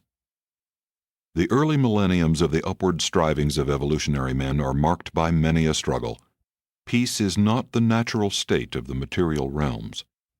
The worlds first realize peace on earth and goodwill among men through the ministry of the seraphic souls of peace. Although these angels were largely thwarted in their early efforts on Urantia, Vivona, chief of the souls of peace in Adam's day, was left on Urantia, and is now attached to the staff of the resident governor-general. And it was this same Vivona who, when Michael was born, heralded to the worlds, as the leader of the angelic host, glory to God in Havona, and on earth peace and goodwill among men. In the more advanced epochs of planetary evolution, these seraphim are instrumental in supplanting the atonement idea by the concept of divine attunement as a philosophy of mortal survival. 4. The spirits of trust. Suspicion is the inherent reaction of primitive men. The survival struggles of the early ages do not naturally breed trust. Trust is a new human acquisition brought about by the ministry of these planetary seraphim of the Adamic regime. It is their mission to inculcate trust into the minds of evolving men. The gods are very trustful. The Universal Father is willing freely to trust himself, the adjuster, to man's association. This entire group of seraphim was transferred to the new regime after the Adamic miscarriage, and they have ever since continued their labors on Urantia. And they have not been wholly unsuccessful, since a civilization is now evolving which embodies much of their ideals of confidence and trust. In the more advanced planetary ages, these seraphim enhance man's appreciation of the truth that uncertainty is the secret of contented continuity. They help the mortal philosophers to realize that when ignorance is essential to success, it would be a colossal blunder for the creature to know the future. They heighten man's taste for the sweetness of uncertainty, for the romance and charm of the indefinite and unknown future. 5. The transporters. The planetary transporters serve the individual worlds. The majority of enseraphimed beings brought to this planet are in transit. They merely stop over. They are in custody of their own special seraphic transporters, but there are a large number of such seraphim stationed on Urantia. These are the transport personalities operating from the local planets, as from Urantia to Jerusalem. Your conventional idea of angels has been derived in the following way. During moments just prior to physical death, a reflective phenomenon sometimes occurs in the human mind, and this dimming consciousness seems to visualize something of the form of the attending angel, and this is immediately translated into terms of the habitual concept of angels held in that individual's mind. The erroneous idea that angels possess wings is not wholly due to olden notions that they must have wings to fly through the air. Human beings have sometimes been permitted to observe seraphim that were being prepared for transport service, and the traditions of these experiences have largely determined the Urantian concept of angels. In observing a transport seraphim being made ready to receive a passenger for interplanetary transit, there may be seen what are apparently double sets of wings extending from the head to the foot of the angel. In reality, these wings are energy insulators, friction shields. When celestial beings are to be enseraphimed for transfer from one world to another, they are brought to the headquarters of the sphere, and after due registry, are inducted into the transit sleep. Meantime, the transport seraphim moves into a horizontal position immediately above the universe energy pole of the planet. While the energy shields are wide open, the sleeping personality is skillfully deposited by the officiating seraphic assistants directly on top of the transport angel. Then both the upper and lower pairs of shields are carefully closed and adjusted. And now, under the influence of the transformers and the transmitters, a strange metamorphosis begins as the seraphim is made ready to swing into the energy currents of the universe circuits. To outward appearance, the seraphim grows pointed at both extremities and becomes so enshrouded in a queer light of amber hue that very soon it is impossible to distinguish the enseraphimed personality. When all is in readiness for departure, the chief of transport makes the proper inspection of the carriage of life, carries out the routine tests to ascertain whether or not the angel is properly encircuited, and then announces that the traveler is properly enseraphimed, that the energies are adjusted, that the angel is insulated, and that everything is in readiness for the departing flash. The mechanical controllers, 2 of them, next take their positions. By this time, the transport seraphim has become an almost transparent, vibrating, torpedo-shaped outline of glistening luminosity. Now the transport dispatcher of the realm summons the auxiliary batteries of the living energy transmitters, usually 1,000 in number. As he announces the destination of the transport, he reaches out and touches the near point of the seraphic carriage, which shoots forward with lightning-like speed. leaving a trail of celestial luminosity as far as the planetary atmospheric investment extends. In less than 10 minutes, the marvelous spectacle will be lost even to reinforced seraphic vision. While planetary space reports are received at noon at the meridian of the designated spiritual headquarters, the transporters are dispatched from this same place at midnight.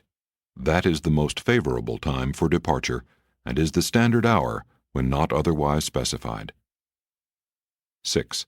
The recorders. These are the custodians of the major affairs of the planet, as it functions as a part of the system, and as it is related to and concerned in the universe government. They function in the recording of planetary affairs, but are not concerned with matters of individual life and existence. 7. The reserves. The Satania Reserve Corps of the Planetary Seraphim is maintained on Jerusalem in close association with the reserves of the material suns. These abundant reserves repletely provide for every phase of the manifold activities of this seraphic order. These angels are also the personal message bearers of the local systems. They serve transition mortals, angels, and the material suns as well as others domiciled on the system headquarters. While Urantia is at present outside the spiritual circuits of Satania and Narlashadek, you are otherwise in intimate touch with interplanetary affairs, for these messengers from Jerusalem frequently come to this world, as to all the other spheres of the system. 6. Transition ministers. As their name might suggest, seraphim of transitional ministry serve wherever they can contribute to creature transition from the material to the spiritual estate. These angels serve from the inhabited worlds to the system capitals, but those in Satania, at present, direct their greatest efforts toward the education of the surviving mortals on the 7 mansion worlds. This ministry is diversified in accordance with the following 7 orders of assignment. 1. Seraphic evangels. 2. Racial interpreters. 3. Mind planners. 4. Urantia counselors. 5. Technicians. 6. Recorder teachers. 7. Ministering reserves. More about these seraphic ministers to transitional ascenders you will learn in connection with the narratives dealing with the mansion worlds and the Urantia life. 7. Seraphim of the future. These angels do not minister extensively except in older realms and on the more advanced planets of Nebadon. Large numbers of them are held in reserve on the seraphic worlds near Salvington, where they are engaged in pursuits relevant to the sometime dawning of the age of light and life in Nebadon. These seraphim do function in connection with the ascendant mortal career, but minister almost exclusively to those mortals who survive by some one of the modified orders of ascension. Inasmuch as these angels are not now directly concerned with either Urantia or Urantians, it is deemed best to withhold the description of their fascinating activities. 8. Seraphic destiny. Seraphim are of origin in the local universes, and in these very realms of their nativity some achieve service destiny. With the help and counsel of the senior archangels, some seraphim may be elevated to the exalted duties of brilliant evening stars, while others attain the status and service of the unrevealed coordinates of the evening stars. Still other adventures in local universe destiny may be attempted, but Seraphington ever remains the eternal goal of all angels. Seraphington is the angelic threshold to paradise and deity attainment, the transition sphere from the ministry of time to the exalted service of eternity. Seraphim may attain paradise in scores, hundreds of ways, but the most important, as elaborated in these narratives, are the following. 1. To gain admission to the paradise seraphic abode in a personal capacity by achieving perfection of specialized service as a celestial artisan, a technical advisor, or a celestial recorder. To become a paradise companion, and having thus attained the center of all things, perhaps then to become an eternal minister and advisor to the seraphic orders and others. 2. To be summoned to Seraphington. Under certain conditions, seraphim are commanded on high. In other circumstances, angels sometimes achieve paradise in a much shorter time than mortals. But no matter how fitted any seraphic pair may be, they cannot initiate departure for Seraphington or elsewhere. None but successful destiny guardians can be sure of proceeding to paradise by a progressive path of evolutionary ascent. All others must patiently await the arrival of the paradise messengers of the tertiary supernaphim, who come with the summons, commanding them to appear on high. 3. To attain paradise by the evolutionary mortal technique. The supreme choice of seraphim in the career of time is the post of guardian angel, in order that they may attain the career of finality and be qualified for assignment to the eternal spheres of seraphic service. Such personal guides of the children of time are called guardians of destiny, signifying that they guard mortal creatures in the path of divine destiny, and that in so doing they are determining their own high destiny. Guardians of destiny are drawn from the ranks of the more experienced angelic personalities of all orders of seraphim who have qualified for this service. All surviving mortals of a juster fusion destiny have temporary guardians assigned, and these associates may become permanently attached when mortal survivors attain the requisite intellectual and spiritual development. Before mortal ascenders leave the mansion worlds, they all have permanent seraphic associates. This group of ministering spirits is discussed in connection with the Urantia narratives. It is not possible for angels to attain God from the human level of origin, for they are created a little higher than you.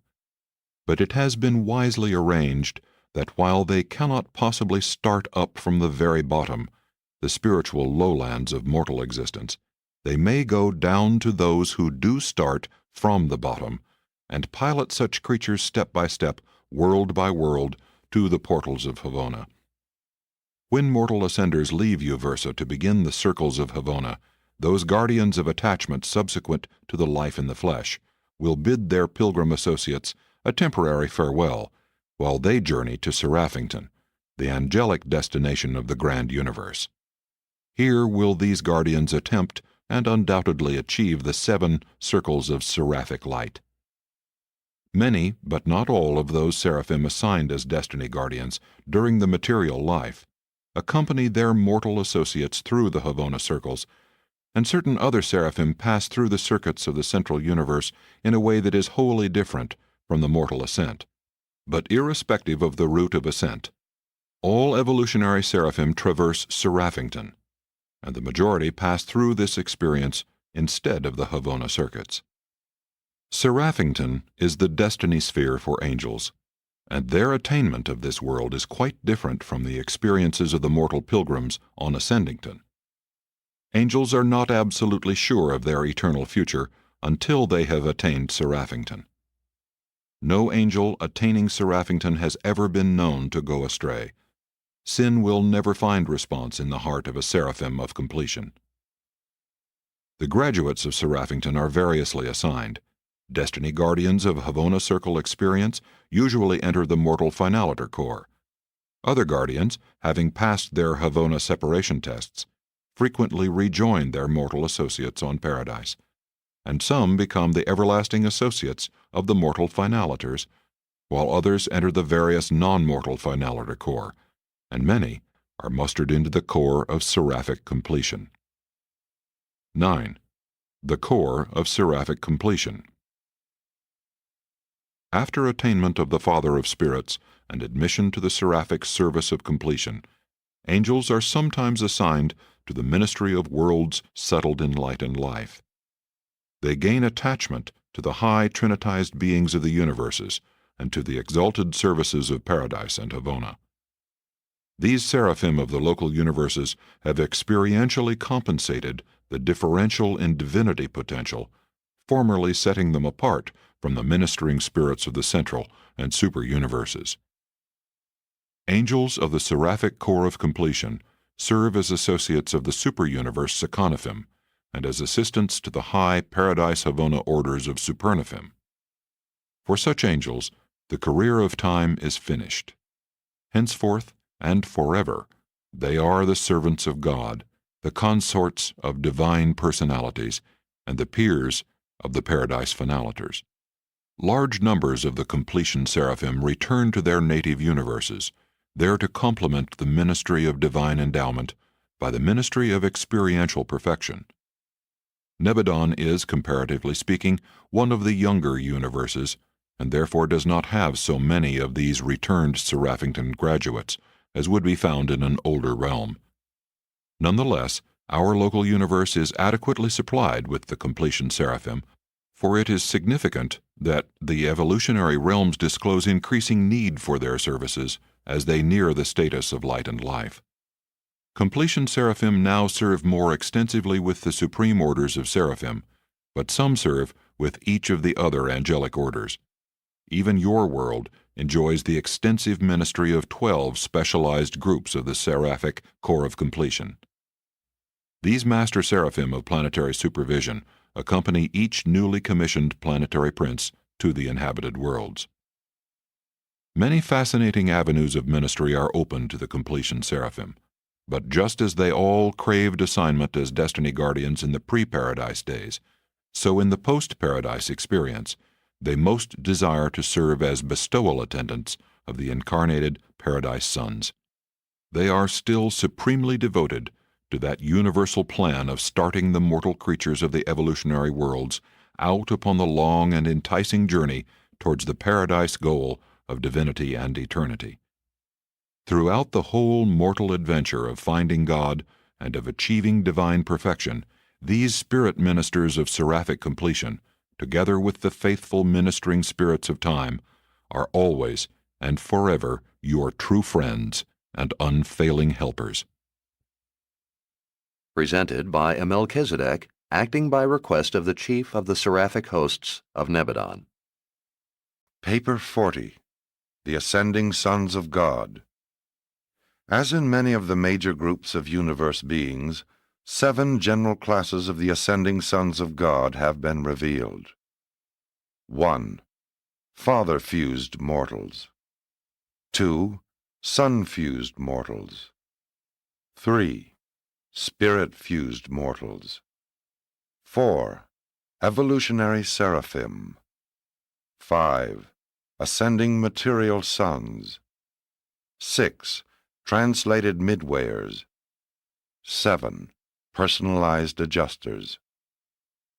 The story of these beings, from the lowly animal origin mortals of the evolutionary worlds to the personalized adjusters of the universal Father, presents a glorious recital of the unstinted bestowal of divine love and gracious condescension throughout all time and in all universes of the far-flung creation of the paradise deities.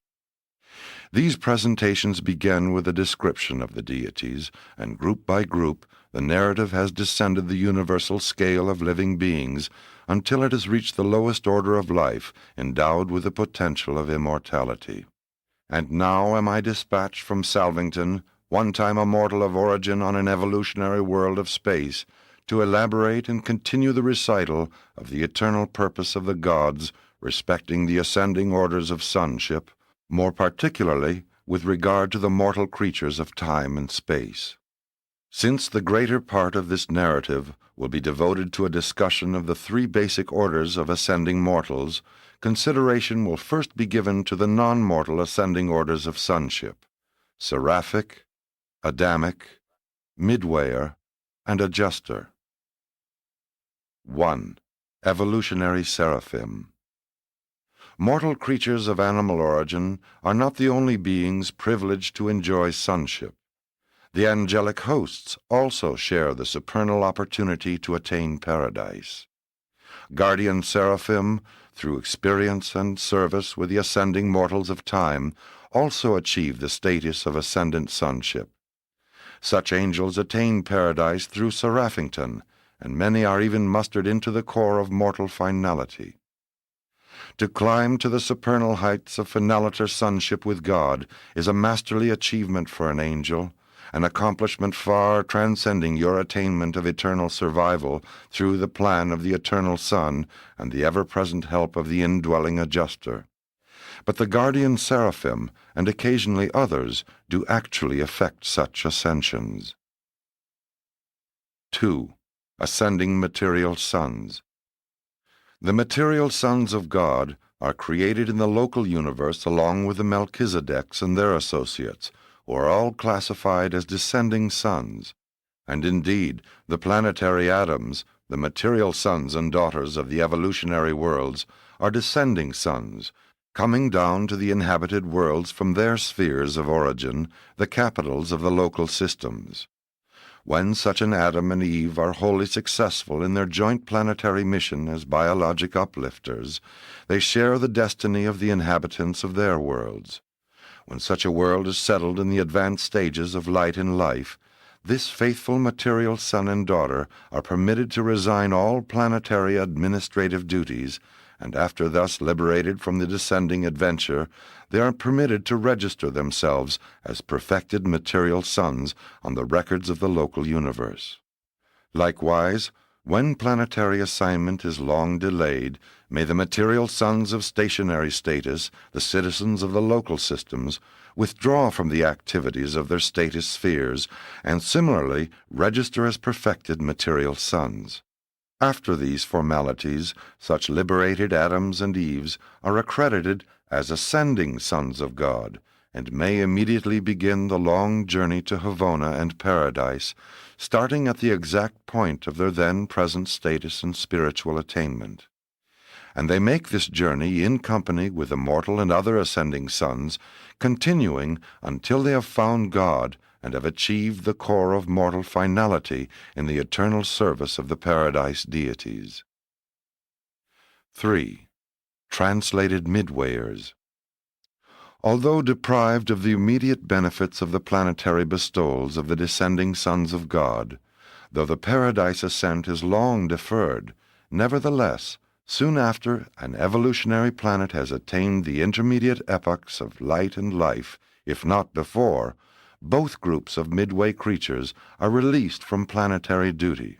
Sometimes the majority of them are translated, along with their human cousins, on the day of the descent of the Temple of Light and the elevation of the planetary prince to the dignity of planetary sovereign. Upon being relieved of planetary service, both orders are registered in the local universe as ascending sons of God, and immediately begin the long paradise ascent by the very routes ordained for the progression of the mortal races of the material worlds.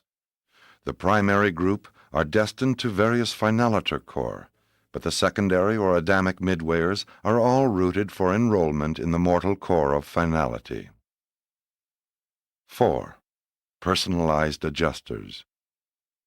When the mortals of time failed to achieve the eternal survival of their souls in planetary association with the spirit gifts of the Universal Father, such failure is never in any way due to neglect of duty, ministry, service, or devotion on the part of the adjuster.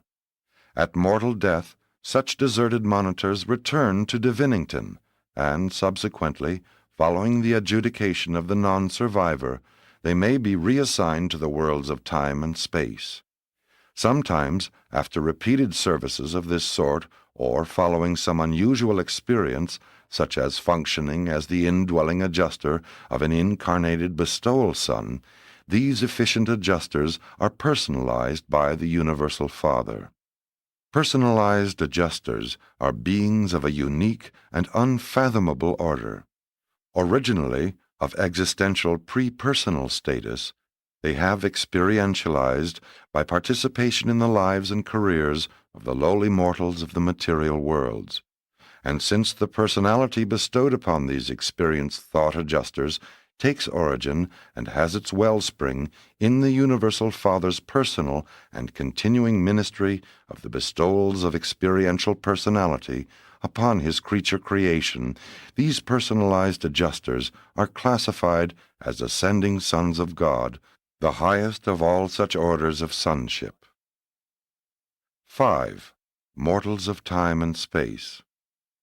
Mortals represent the last link in the chain of those beings who are called sons of God. The personal touch of the original and eternal Son passes on down through a series of decreasingly divine and increasingly human personalizations until there arrives a being much like yourselves, one you can see, hear, and touch.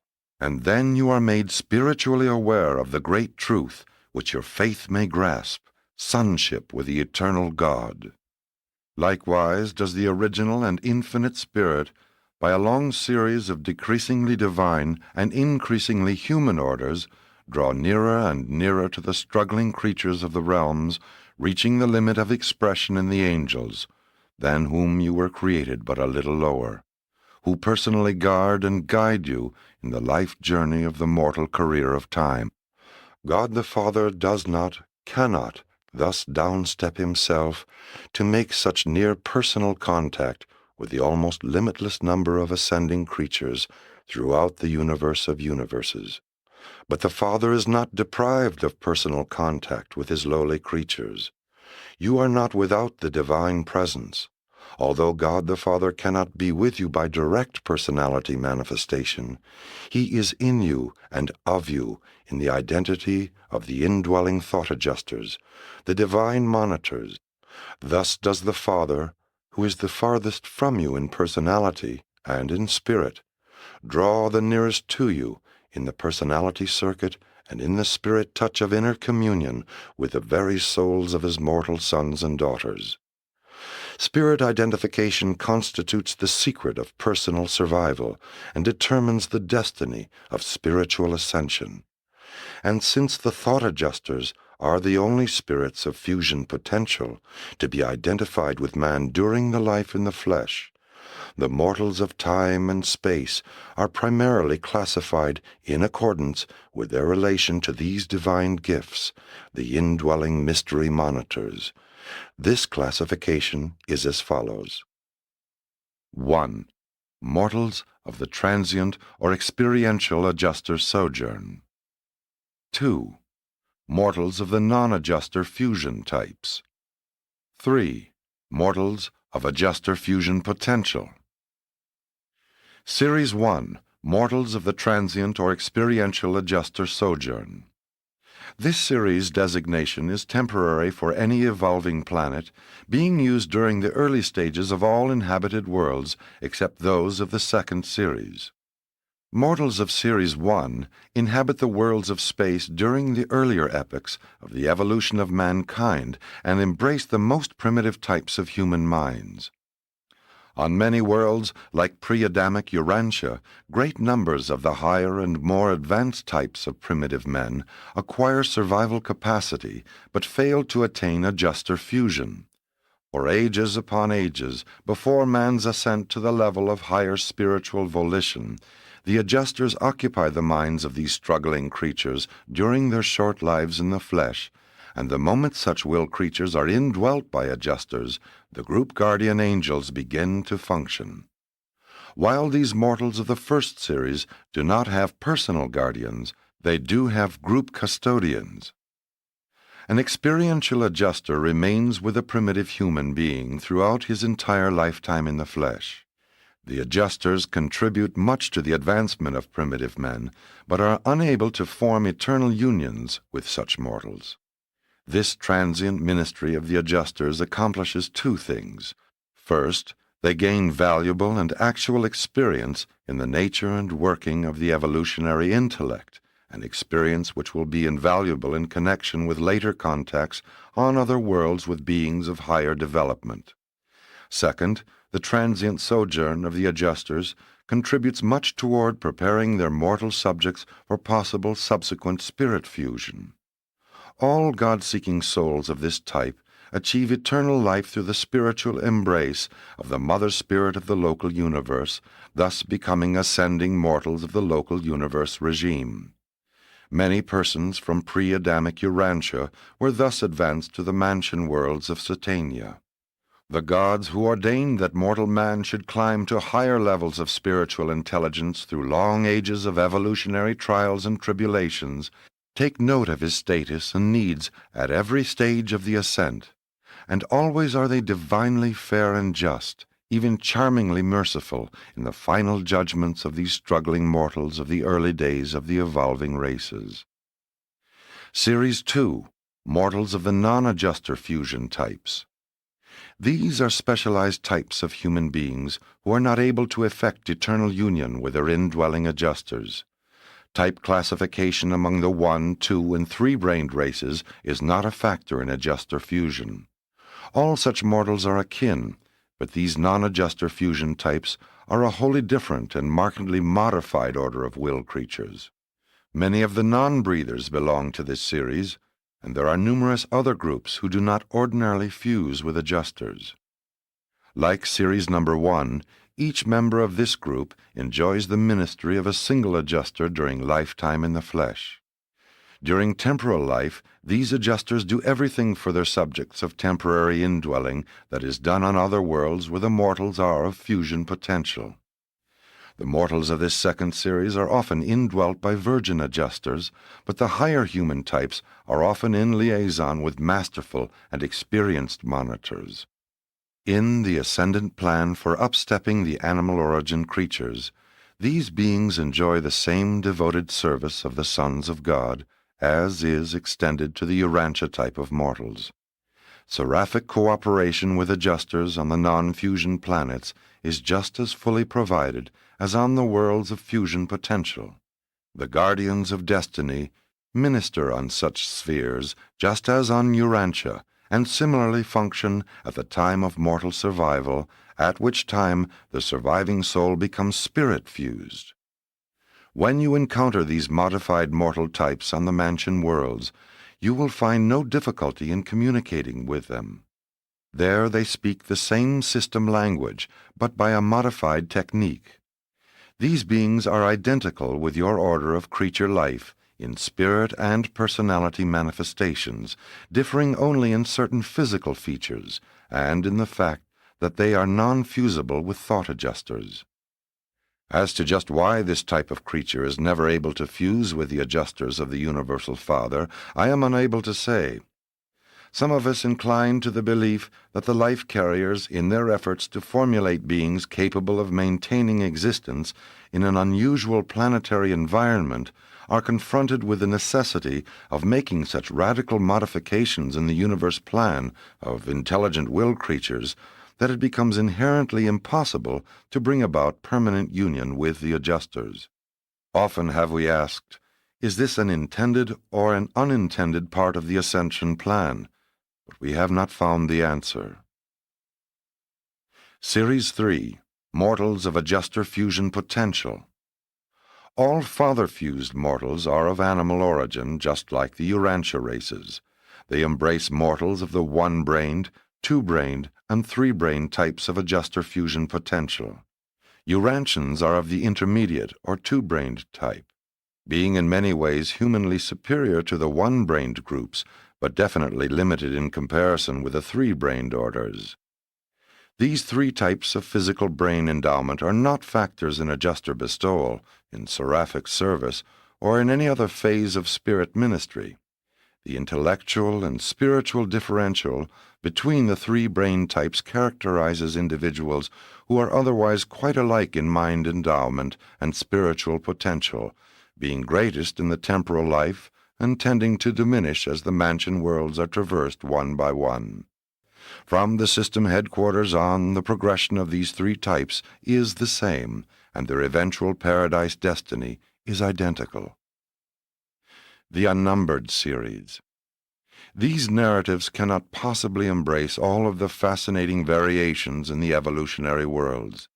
You know that every 10th world is a decimal or experimental planet, but you know nothing of the other variables that punctuate the processional of the evolutionary spheres. There are differences too numerous to narrate even between the revealed orders of living creatures as between planets of the same group, but this presentation makes clear the essential differences in relation to the ascension career. And the ascension career is the most important factor in any consideration of the mortals of time and space. As to the chances of mortal survival, let it be made forever clear. All souls of every possible phase of mortal existence will survive provided they manifest willingness to cooperate with their indwelling adjusters and exhibit a desire to find God and to attain divine perfection, even though these desires be but the first faint flickers of the primitive comprehension of that true light which lights every man who comes into the world.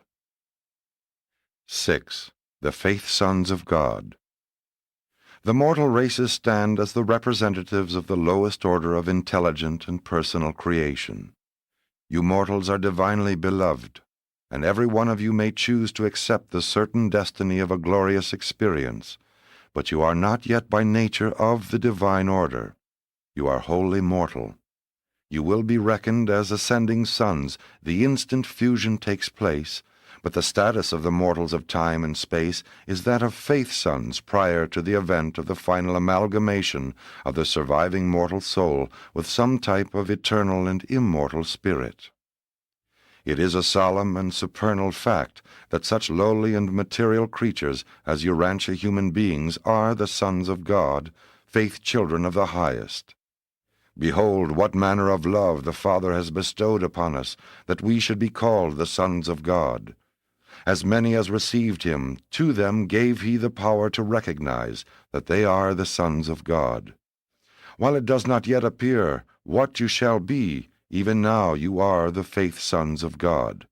For you have not received the spirit of bondage again to fear, but you have received the spirit of sonship, whereby you cry, Our Father.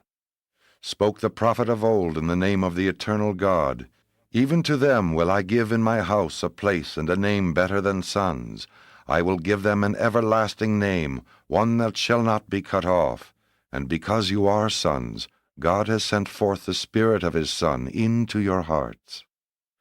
All evolutionary worlds of mortal habitation harbor these faith sons of God, sons of grace and mercy, mortal beings belonging to the divine family, and accordingly called the sons of God.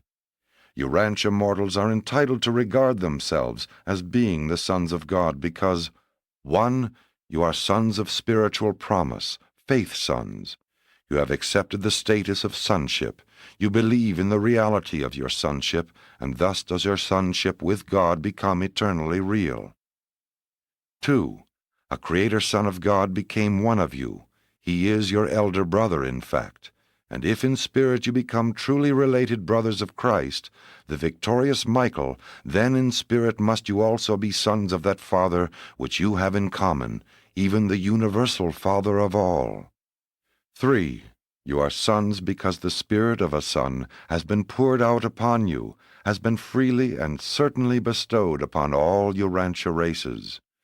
This Spirit ever draws you toward the Divine Son, who is its source, and toward the Paradise Father, who is the source of that Divine Son. 4. Of his divine free willness, the Universal Father has given you your creature personalities. You have been endowed with a measure of that divine spontaneity of free will action, which God shares with all who may become his sons. 5. There dwells within you a fragment of the Universal Father, and you are thus directly related to the Divine Father of all the sons of God. 7. Father-fused mortals. The sending of adjusters, their indwelling, is indeed one of the unfathomable mysteries of God the Father. These fragments of the divine nature of the Universal Father carry with them the potential of creature immortality. Adjusters are immortal spirits, and union with them confers eternal life upon the soul of the fused mortal. Your own races of surviving mortals belong to this group of the ascending sons of God. You are now planetary sons, evolutionary creatures derived from the life-carrier implantations and modified by the Adamic life infusion, hardly yet ascending sons, but you are indeed sons of ascension potential, even to the highest heights of glory and divinity attainment, and this spiritual status of ascending sonship you may attain by faith and by free will cooperation with the spiritualizing activities of the indwelling adjuster. When you and your adjuster are finally and forever fused, when you two are made one, even as in Christ Michael the Son of God and the Son of Man are one, then in fact have you become the ascending sons of God. The details of the adjuster career of indwelling ministry on a probationary and evolutionary planet are not a part of my assignment. The elaboration of this great truth embraces your whole career. I include the mention of certain adjuster functions in order to make a replete statement regarding adjuster-fused mortals. These indwelling fragments of God are with your order of being from the early days of physical existence through all of the ascending career in Nebadon and Orvanton, and on through Havona to paradise itself. Thereafter, in the eternal adventure, this same adjuster is one with you and of you. These are the mortals who have been commanded by the Universal Father, "Be you perfect, even as I am perfect." The Father has bestowed himself upon you, placed his own Spirit within you. Therefore does he demand ultimate perfection of you. The narrative of human ascent from the mortal spheres of time to the divine realms of eternity constitutes an intriguing recital not included in my assignment. But this supernal adventure should be the supreme study of mortal man. Fusion with a fragment of the Universal Father is equivalent to a divine validation of eventual paradise attainment, and such adjuster-fused mortals are the only class of human beings who all traverse the Havona circuits and find God on paradise. To the adjuster-fused mortal the career of universal service is wide open. What dignity of destiny and glory of attainment await every one of you? Do you fully appreciate what has been done for you? Do you comprehend the grandeur of the heights of eternal achievement which are spread out before you, even you who now trudge on in the lowly path of life through your so-called vale of tears? 8. Sun-fused mortals. While practically all surviving mortals are fused with their adjusters on one of the mansion worlds or immediately upon their arrival on the higher Urantia spheres, there are certain cases of delayed fusion, some not experiencing this final surety of survival until they reach the last educational worlds of the universe headquarters.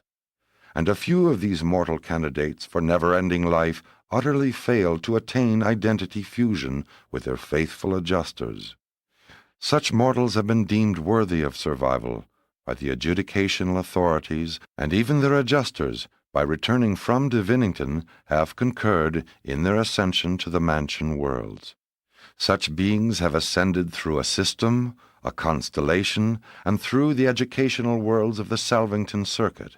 They have enjoyed the 70 times 7 opportunities for fusion, and still have been unable to attain oneness with their adjusters. When it becomes apparent that some synchronizing difficulty is inhibiting father fusion, the survival referees of the Creator Son are convened, and when this court of inquiry, sanctioned by a personal representative of the Ancients of Days, finally determines that the ascending mortal is not guilty of any discoverable cause for failure to attain fusion, they so certify on the records of the local universe and duly transmit this finding to the Ancients of Days.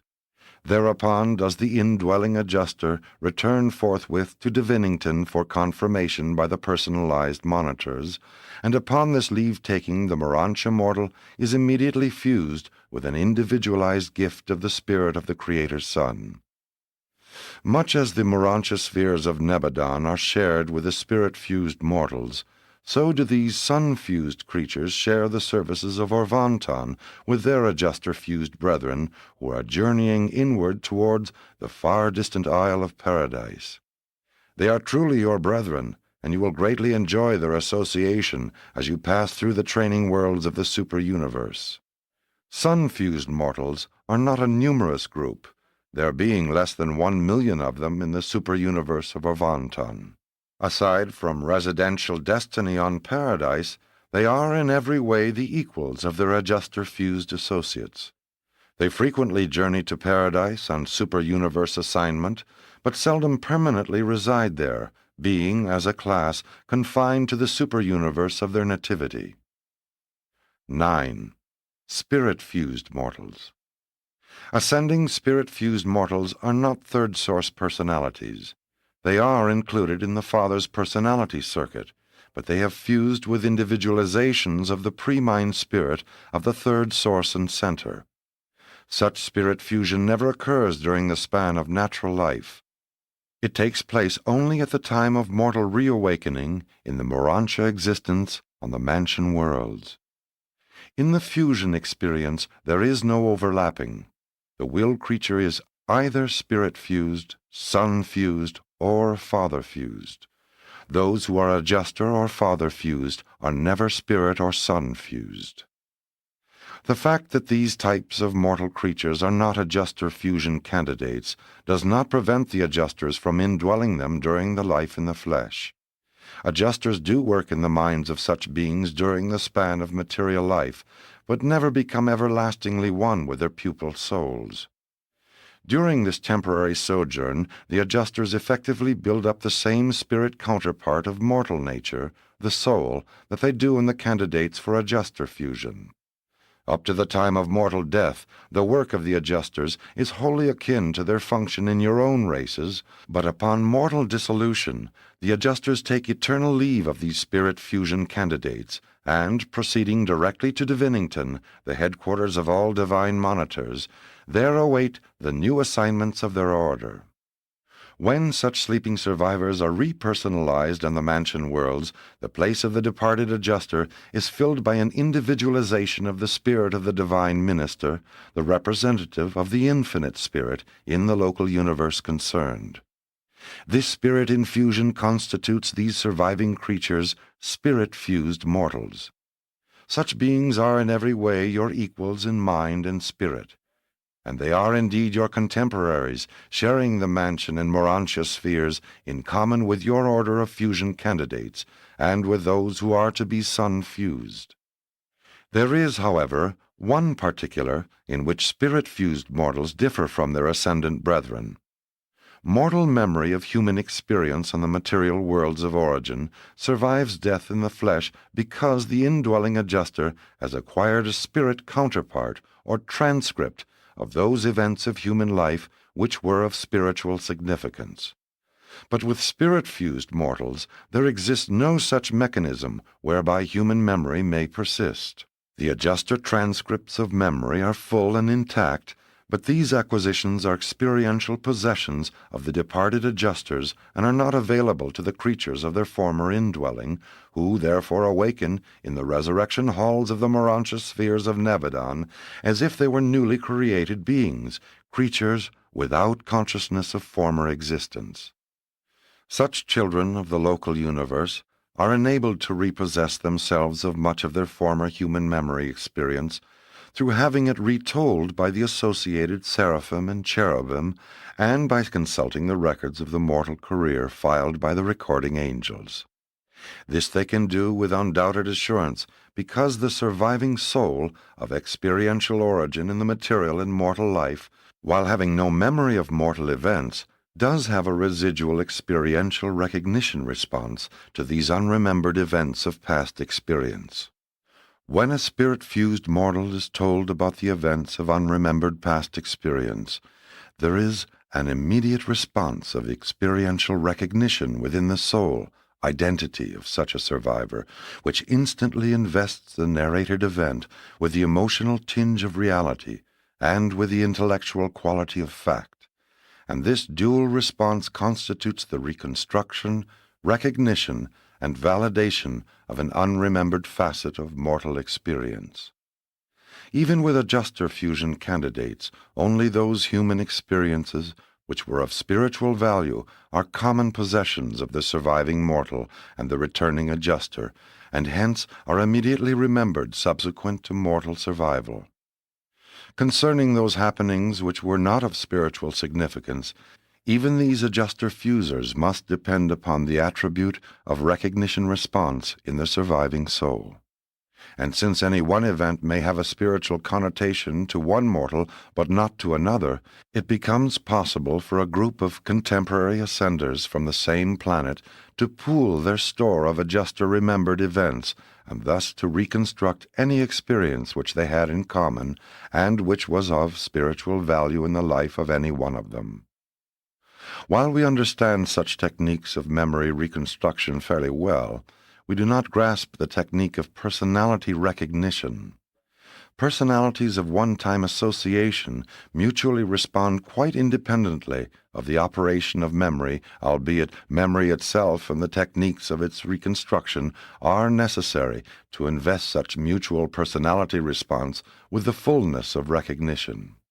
A spirit-fused survivor is also able to learn much about the life he lived in the flesh by revisiting his nativity world, subsequent to the planetary dispensation in which he lived.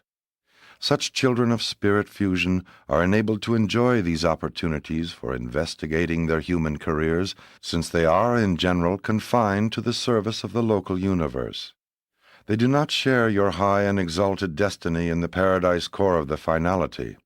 Only adjuster-fused mortals or other especially embraced ascendant beings are mustered into the ranks of those who await the eternal deity adventure. Spirit-fused mortals are the permanent citizens of the local universes. They may aspire to paradise destiny, but they cannot be sure of it. In Nebadon, their universe home, is the 8th group of worlds encircling Salvington, a destiny heaven of nature and location much like the one envisioned by the planetary traditions of Urantia. 10. Ascendant Destinies. Spirit-fused mortals are, generally speaking, confined to a local universe. Sun-fused survivors are restricted to a super-universe. Adjuster-fused mortals are destined to penetrate the universe of universes. The spirits of mortal fusion always ascend to the level of origin. Such spirit entities unfailingly return to the sphere of primal source. Spirit-fused mortals are of the local universe. They do not ordinarily ascend beyond the confines of their native realm, beyond the boundaries of the space range of the spirit that pervades them. Sun-fused ascenders likewise rise to the source of spirit endowment, for much as the truth spirit of a Creator Son focalizes in the associated divine minister, so is his fusion spirit implemented in the reflective spirits of the higher universes. Such spirit relationship between the local and the super-universe levels of God the Sevenfold may be difficult of explanation, but not of discernment, being unmistakably revealed in those children of the reflective spirits, the seraphic voices of the Creator Sons. The thought adjuster, hailing from the Father on paradise, never stops until the mortal son stands face to face with the eternal God. The mysterious variable in associative technique whereby a mortal being does not or cannot become eternally fused with the indwelling thought adjuster may seem to disclose a flaw in the ascension scheme. Sun and spirit fusion do, superficially, resemble compensations of unexplained failures in some detail of the paradise attainment plan. But all such conclusions stand in error. We are taught that all these happenings unfold in obedience to the established laws of the supreme universe rulers. We have analyzed this problem and have reached the undoubted conclusion that the consignment of all mortals to an ultimate paradise destiny would be unfair to the time-space universes, inasmuch as the courts of the Creator Sons and of the Ancients of Days would then be wholly dependent on the services of those who were in transit to higher realms. And it does seem to be no more than fitting that the local and the super-universe governments should each be provided with a permanent group of ascendant citizenship, that the functions of these administrations should be enriched by the efforts of certain groups of glorified mortals who are of permanent status, evolutionary complements of the Abundanters and of the Susatia. Now it is quite obvious that the present ascension scheme effectively provides the time-space administrations with just such groups of ascendant creatures, and we have many times wondered, Does all this represent an intended part of the all-wise plans of the architects of the master universe, designed to provide the Creator Sons and the Ancients of Days with a permanent ascendant population? With evolved orders of citizenship that will become increasingly competent to carry forward the affairs of these realms in the universe ages to come? That mortal destinies do thus vary in no wise proves that one is necessarily greater or lesser than another, merely that they differ. Adjuster-fused descenders do indeed have a grand and glorious career as finalators spread out before them in the eternal future, but this does not mean that they are preferred above their ascendant brethren. There is no favoritism, nothing arbitrary in the selective operation of the divine plan of mortal survival. While the adjuster-fused finalators obviously enjoy the widest service opportunity of all, the attainment of this goal automatically shuts them off from the chance to participate in the age-long struggle of some one universe or super-universe from the earlier and less settled epochs to the later and established eras of relative perfection attainment. Finalators acquire a marvelous and far-flung experience of transient service in all 7 segments of the grand universe, but they do not ordinarily acquire that intimate knowledge of any one universe which even now characterizes the spirit-fused veterans of the Nebadon Corps of Completion. These individuals enjoy an opportunity to witness the ascending processional of the planetary ages as they unfold one by one on 10 million inhabited worlds. And in the faithful service of such local universe citizens, experience superimposes upon experience until the fullness of time ripens that high quality of wisdom which is engendered by focalized experience, authoritative wisdom, and this in itself is a vital factor in the settling of any local universe. As it is with the spirit fusers, so is it with those sun-fused mortals who have achieved residential status on Uversa. Some of these beings hail from the earliest epochs of Orvantan, and they represent a slowly accumulating body of insight-deepening wisdom which is making ever-augmenting service contributions to the welfare and eventual settlement of the 7th superuniverse.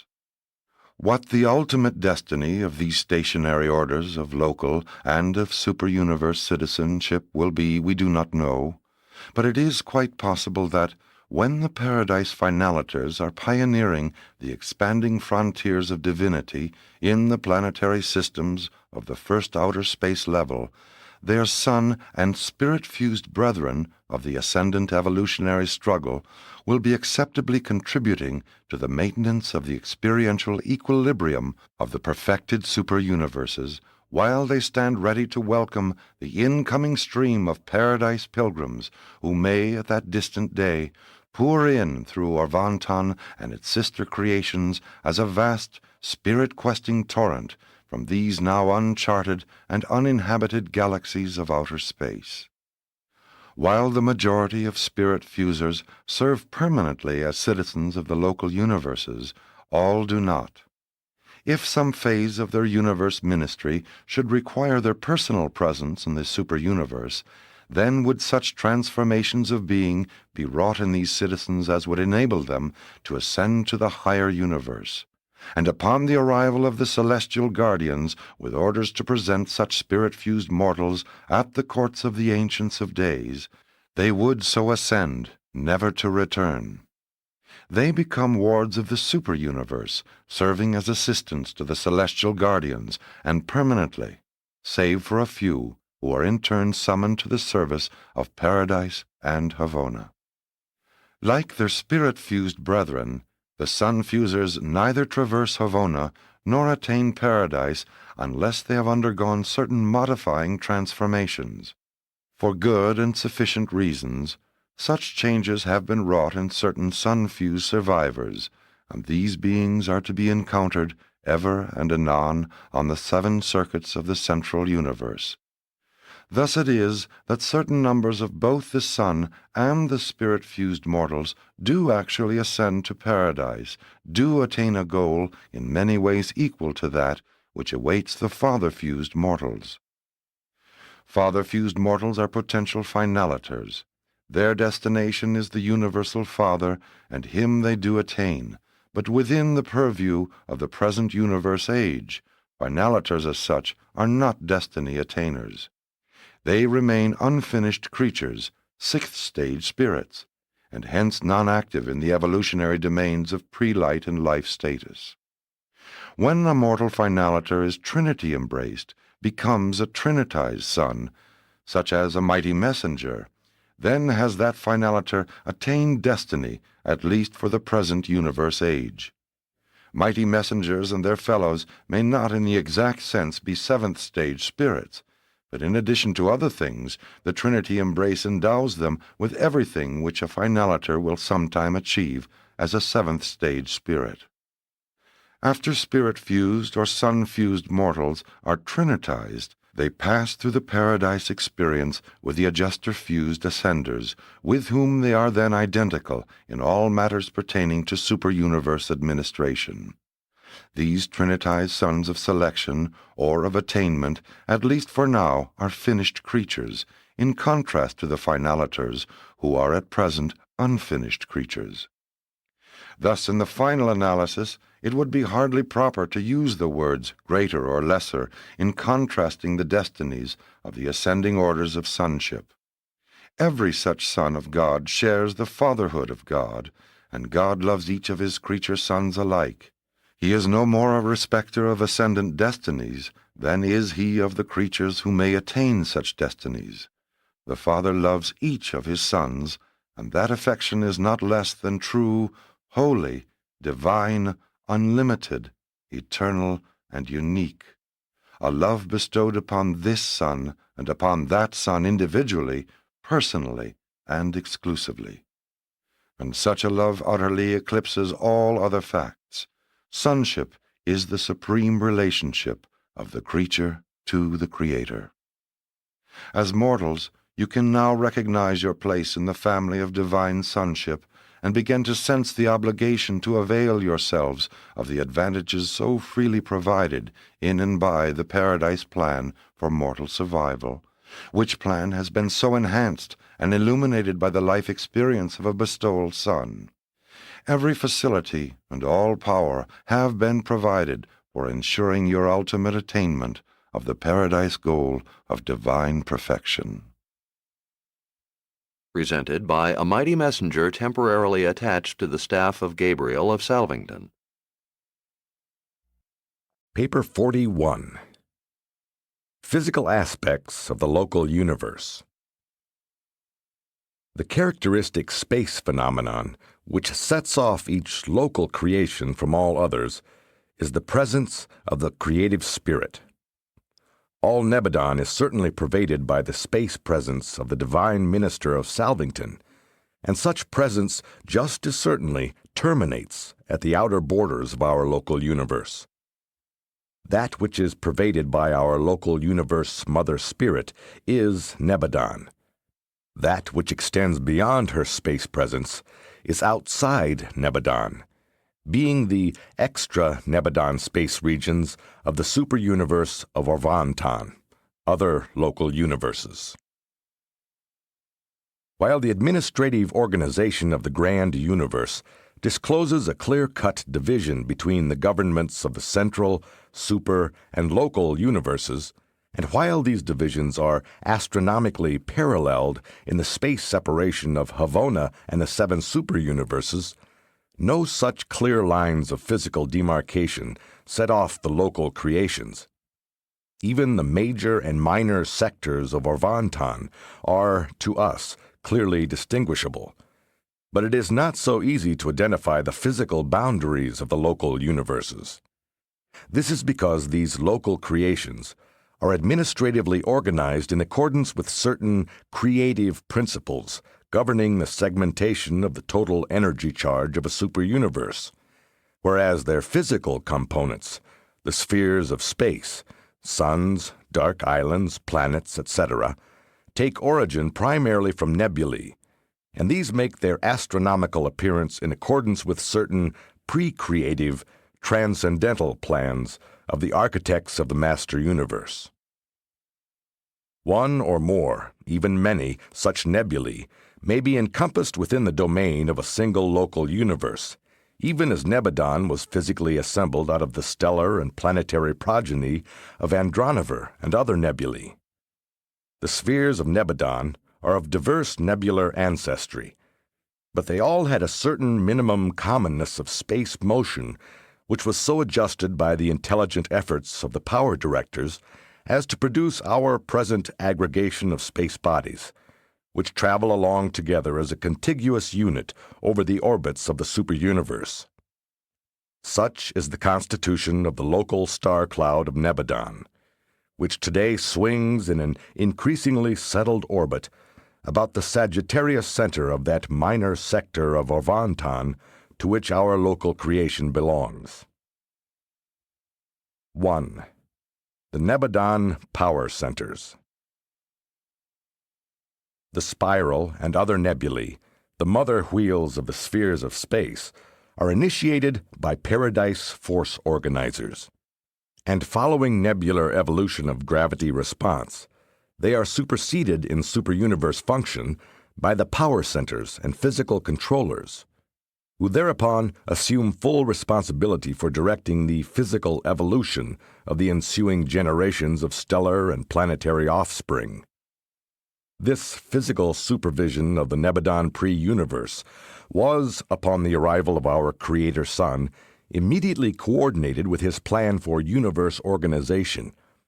Within the domain of this Paradise Son of God, the supreme power centers and the master physical controllers collaborated with the later appearing Urantia power supervisors and others to produce that vast complex of communication lines, energy circuits, and power lanes which firmly bind the manifold space bodies of Nebadon into one integrated administrative unit. 100 supreme power centers of the Fourth Order are permanently assigned to our local universe. These beings receive the incoming lines of power from the Third Order centers of Uversa and relay the downstepped and modified circuits to the power centers of our constellations and systems.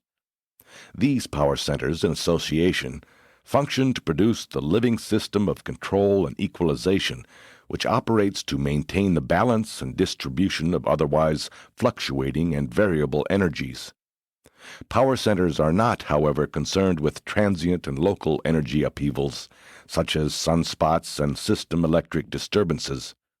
Light and electricity are not the basic energies of space. They are secondary and subsidiary manifestations. The 100 local universe centers are stationed on Salvington, where they function at the exact energy center of that sphere. Architectural spheres such as Salvington, Urantia, and Jerusalem are lighted, heated, and energized by methods which make them quite independent of the suns of space. These spheres were constructed, made to order, by the power centers and physical controllers, and were designed to exert a powerful influence over energy distribution. Basing their activities on such focal points of energy control, the power centers, by their living presences, directionize and channelize the physical energies of space. And these energy circuits are basic to all physical, material, and Urantia spiritual phenomena. 10 supreme power centers of the Fifth Order are assigned to each of Nebadon's primary subdivisions, the 100 constellations.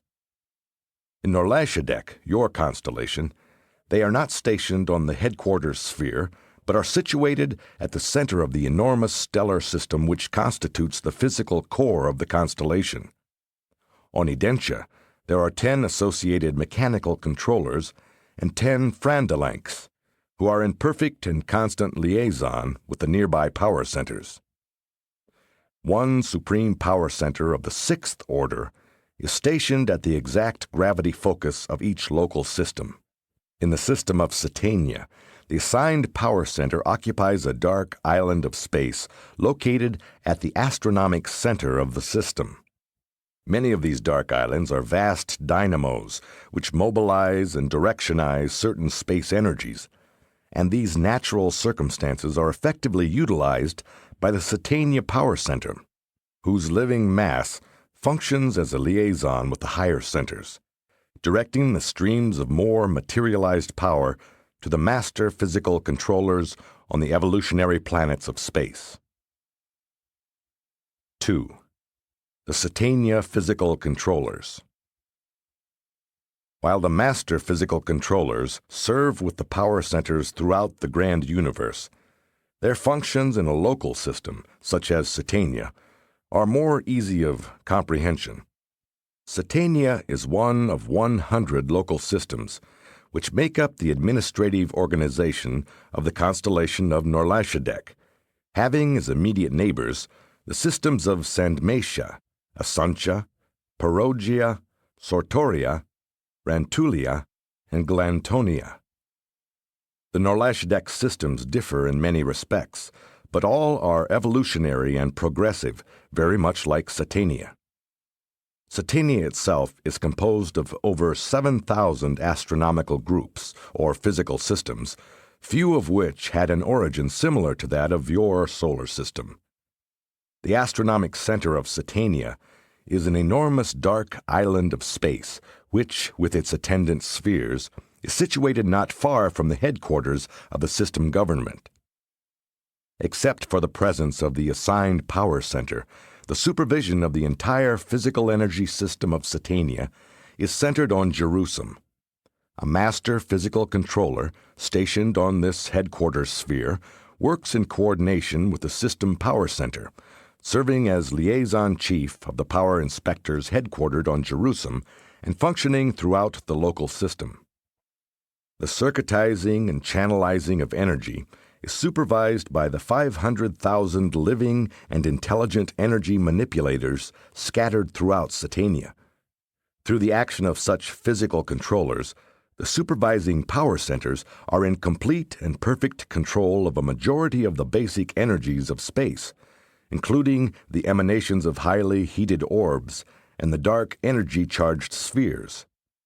This group of living entities can mobilize, transform, transmute, manipulate, and transmit nearly all of the physical energies of organized space. Life has inherent capacity for the mobilization and transmutation of universal energy. You are familiar with the action of vegetable life in transforming the material energy of light into the varied manifestations of the vegetable kingdom. You also know something of the method whereby this vegetative energy can be converted into the phenomena of animal activities. But you know practically nothing of the technique of the power directors and the physical controllers, who are endowed with ability to mobilize, transform, directionize, and concentrate the manifold energies of space. These beings of the energy realms do not directly concern themselves with energy as a component factor of living creatures, not even with the domain of physiological chemistry. They are sometimes concerned with the physical preliminaries of life, with the elaboration of those energy systems which may serve as the physical vehicles for the living energies of elementary material organisms. In a way, the physical controllers are related to the pre-living manifestations of material energy, as the adjutant mind spirits are concerned with the pre-spiritual functions of material mind. These intelligent creatures of power control and energy direction must adjust their technique on each sphere in accordance with the physical constitution and architecture of that planet.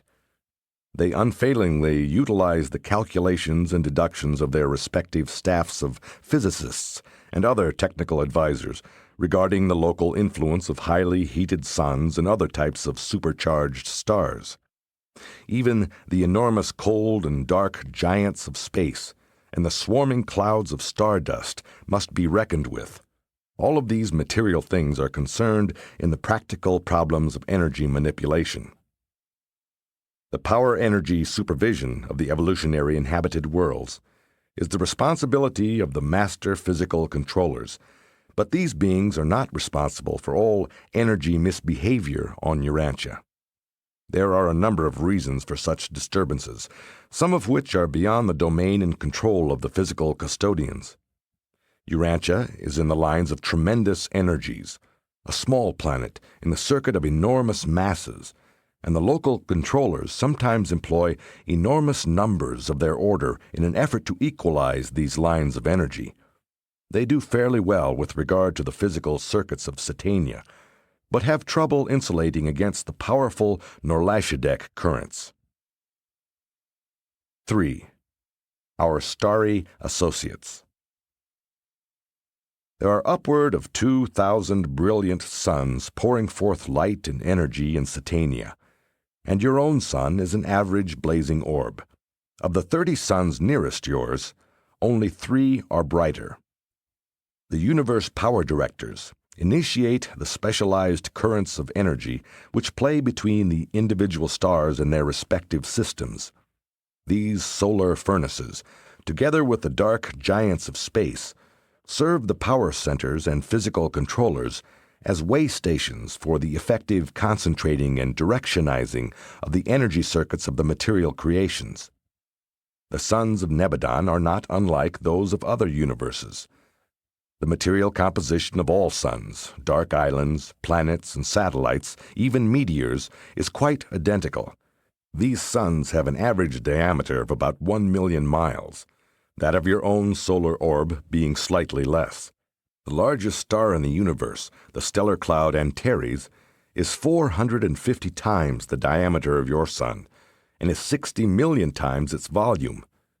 But there is abundant space to accommodate all of these enormous suns. They have just as much comparative elbow room in space as 12 oranges would have if they were circulating about throughout the interior of Urantia and were the planet a hollow globe. When suns that are too large are thrown off a nebular mother wheel, they soon break up or form double stars. All suns are originally truly gaseous, though they may later transiently exist in a semi-liquid state. When your sun attained this quasi-liquid state of supergas pressure, it was not sufficiently large to split equatorially, this being one type of double star formation. When less than 1/10 the size of your sun, these fiery spheres rapidly contract, condense, and cool.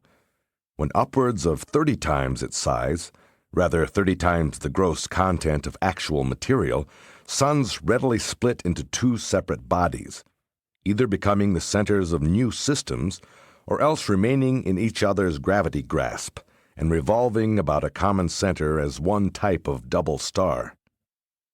The most recent of the major cosmic eruptions in Urantia was the extraordinary double star explosion, the light of which reached Urantia in AD 1572. This conflagration was so intense that the explosion was clearly visible in broad daylight. Not all stars are solid, but many of the older ones are. Some of the reddish, faintly glimmering stars have acquired a density at the center of their enormous masses, which would be expressed by saying that 1 cubic inch of such a star, if on Urantia, would weigh 6,000 pounds. The enormous pressure, accompanied by loss of heat and circulating energy, has resulted in bringing the orbits of the basic material units closer and closer together, until they now closely approach the status of electronic condensation. This process of cooling and contraction may continue to the limiting and critical explosion point of ultimatonic condensation. Most of the giant suns are relatively young. Most of the dwarf stars are old, but not all. The collisional dwarfs may be very young and may glow with an intense white light, never having known an initial red stage of youthful shining. Both very young and very old suns usually shine with a reddish glow. The yellow tinge indicates moderate youth or approaching old age, but the brilliant white light signifies robust and extended adult life. While all adolescent suns do not pass through a pulsating stage, at least not visibly, when looking out into space you may observe many of these younger stars whose gigantic respiratory heaves require from 2 to 7 days to complete a cycle. Your own sun still carries a diminishing legacy of the mighty upswellings of its younger days, but the period has lengthened from the former 3 1/2 day pulsations to the present 11.5-year sunspot cycles. Stellar variables have numerous origins. In some double stars, the tides caused by rapidly changing distances as the two bodies swing around their orbits also occasion periodic fluctuations of light. These gravity variations produce regular and recurrent flares, just as the capture of meteors by the accretion of energy material at the surface would result in a comparatively sudden flash of light, which would speedily recede to normal brightness for that sun. Sometimes a sun will capture a stream of meteors in a line of lessened gravity opposition, and occasionally collisions cause stellar flare-ups, but the majority of such phenomena are wholly due to internal fluctuations. In one group of variable stars, the period of light fluctuation is directly dependent on luminosity, and knowledge of this fact enables astronomers to utilize such suns as universe lighthouses or accurate measuring points for the further exploration of distant star clusters. By this technique, it is possible to measure stellar distances most precisely up to more than 1 million light years. Better methods of space measurement and improved telescopic technique will sometime more fully disclose the 10 grand divisions of the superuniverse of Urantia. You will at least recognize 8 of these immense sectors as enormous and fairly symmetrical star clusters. 4. Sun density. The mass of your sun is slightly greater than the estimate of your physicists, who have reckoned it as about 2 octillion, 2 times 10 to the 27th power, tons. It now exists about halfway between the most dense and the most diffuse stars, having about 1 1/2 times the density of water. But your sun is neither a liquid nor a solid. It is gaseous. And this is true notwithstanding the difficulty of explaining how gaseous matter can attain this and even much greater densities. Gaseous, liquid, and solid states are matters of atomic molecular relationships. But density is a relationship of space and mass. Density varies directly with the quantity of mass in space, and inversely with the amount of space in mass, the space between the central cores of matter and the particles which whirl around these centers, as well as the space within such material particles. Cooling stars can be physically gaseous and tremendously dense at the same time. You are not familiar with the solar supergases, but these and other unusual forms of matter explain how even non-solid suns can attain a density equal to iron, about the same as Urantia, and yet be in a highly heated gaseous state and continue to function as suns. The atoms in these dense supergases are exceptionally small. They contain few electrons. Such suns have also largely lost their free ultimatonic stores of energy. One of your nearby suns, which started life with about the same mass as yours, has now contracted almost to the size of Urantia, having become 40,000 times as dense as your sun. The weight of this hot-cold gaseous solid is about 1 ton per cubic inch. And still this sun shines with a faint reddish glow, the senile glimmer of a dying monarch of light. Most of the suns, however, are not so dense. One of your nearer neighbors has a density exactly equal to that of your atmosphere at sea level. If you were in the interior of this sun, you would be unable to discern anything, and temperature permitting, you could penetrate the majority of the suns which twinkle in the night sky and notice no more matter than you perceive in the air of your earthly living rooms. The massive sun of Valentia, one of the largest in Urantia, has a density only 1/1000th that of Urantia's atmosphere. Were it in composition similar to your atmosphere and not superheated, it would be such a vacuum that human beings would speedily suffocate if they were in or on it. Another of the Urantia giants now has a surface temperature a trifle under 3,000 degrees.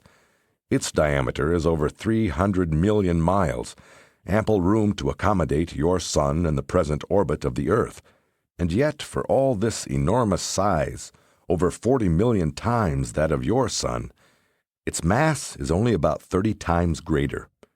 These enormous suns have an extending fringe that reaches almost from one to the other.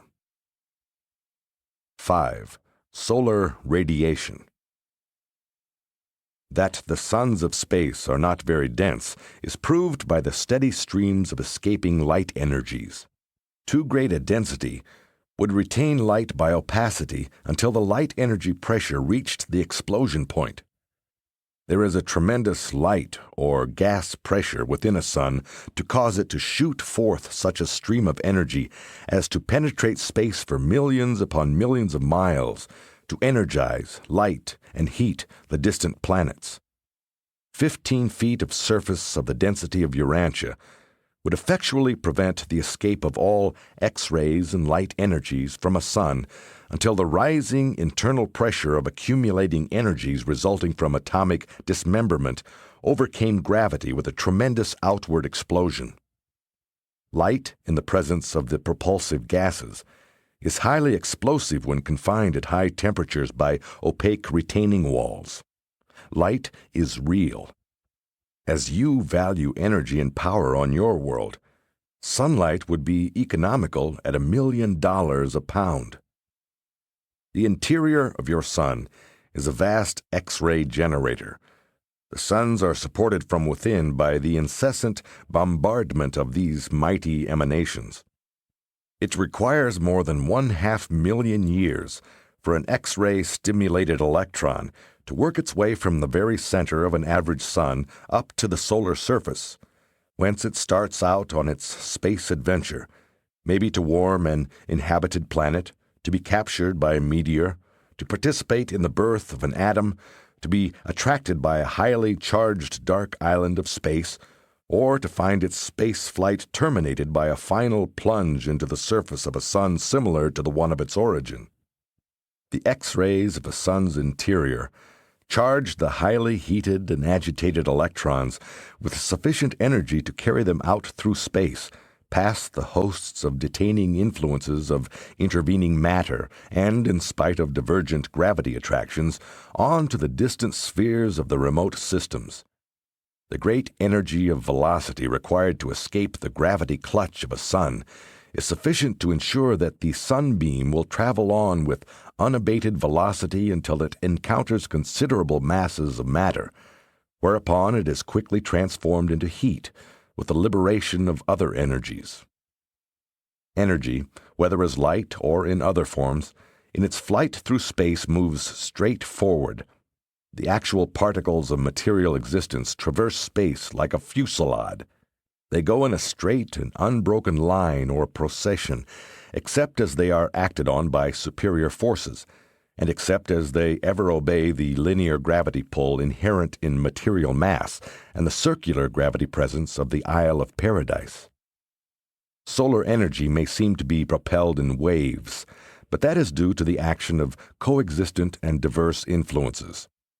A given form of organized energy does not proceed in waves but in direct lines.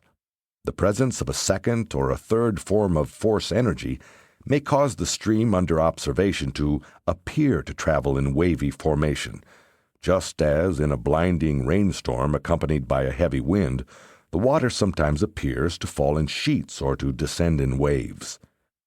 The raindrops are coming down in a direct line of unbroken procession, but the action of the wind is such as to give the visible appearance of sheets of water and waves of raindrops. The action of certain secondary and other undiscovered energies present in the space regions of your local universe is such that solar light emanations appear to execute certain wavy phenomena, as well as to be chopped up into infinitesimal portions of definite length and weight. And, practically considered, that is exactly what happens. You can hardly hope to arrive at a better understanding of the behavior of light until such a time as you acquire a clearer concept of the interaction and interrelationship of the various space forces and solar energies operating in the space regions of Nebadon. Your present confusion is also due to your incomplete grasp of this problem as it involves the interassociated activities of the personal and non-personal control of the master universe, the presences, the performances, and the coordination of the conjoint actor and the unqualified absolute. 6. Calcium, the wanderer of space. In deciphering spectral phenomena, it should be remembered that space is not empty, that light in traversing space is sometimes slightly modified by the various forms of energy and matter which circulate in all organized space. Some of the lines indicating unknown matter which appear in the spectra of your sun are due to modifications of well-known elements which are floating throughout space in shattered form, the atomic casualties of the fierce encounters of the solar elemental battles. Space is pervaded by these wandering derelicts, especially sodium and calcium. Calcium is, in fact, the chief element of the matter permeation of space throughout Orvantan. Our whole superuniverse is sprinkled with minutely pulverized stone. Stone is literally the basic building matter for the planets and spheres of space. The cosmic cloud, the great space blanket, consists for the most part of the modified atoms of calcium. The stone atom is one of the most prevalent and persistent of the elements. It not only endures solar ionization, splitting, but persists in an associative identity even after it has been battered by the destructive X-rays and shattered by the high solar temperatures. Calcium possesses an individuality and a longevity excelling all of the more common forms of matter. As your physicists have suspected, these mutilated remnants of solar calcium literally ride the light beams for varied distances, and thus their widespread dissemination throughout space is tremendously facilitated. The sodium atom, under certain modifications, is also capable of light and energy locomotion. The calcium feat is all the more remarkable since this element has almost twice the mass of sodium. Local space permeation by calcium is due to the fact that it escapes from the solar photosphere in modified form by literally riding the outgoing sunbeams. Of all the solar elements, calcium, notwithstanding its comparative bulk, containing as it does 20 revolving electrons, is the most successful in escaping from the solar interior to the realms of space. This explains why there is a calcium layer, a gaseous stone surface, on the Sun 6,000 miles thick, and this despite the fact that 19 lighter elements and numerous heavier ones are underneath. Calcium is an active and versatile element at solar temperatures. The stone atom has two agile and loosely attached electrons in the two outer electronic circuits, which are very close together. Early in the atomic struggle, it loses its outer electron, whereupon it engages in a masterful act of juggling the 19th electron back and forth between the 19th and 20th circuits of electronic revolution. By tossing this 19th electron back and forth between its own orbit and that of its lost companion more than 25,000 times a second, a mutilated stone atom is able partially to defy gravity and thus successfully to ride the emerging streams of light and energy, the sunbeams, to liberty and adventure.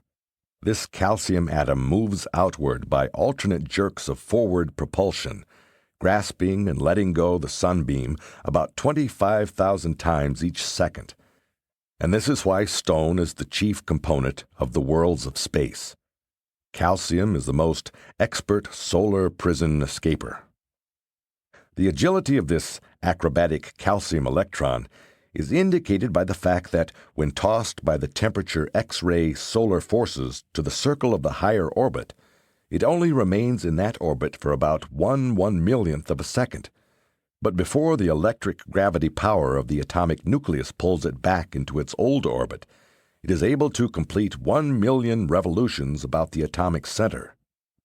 Your sun has parted with an enormous quantity of its calcium, having lost tremendous amounts during the times of its convulsive eruptions in connection with the formation of the solar system. Much of the solar calcium is now in the outer crust of the Sun. It should be remembered that spectral analyses show only Sun surface compositions. For example, solar spectra exhibit many iron lines, but iron is not the chief element in the Sun.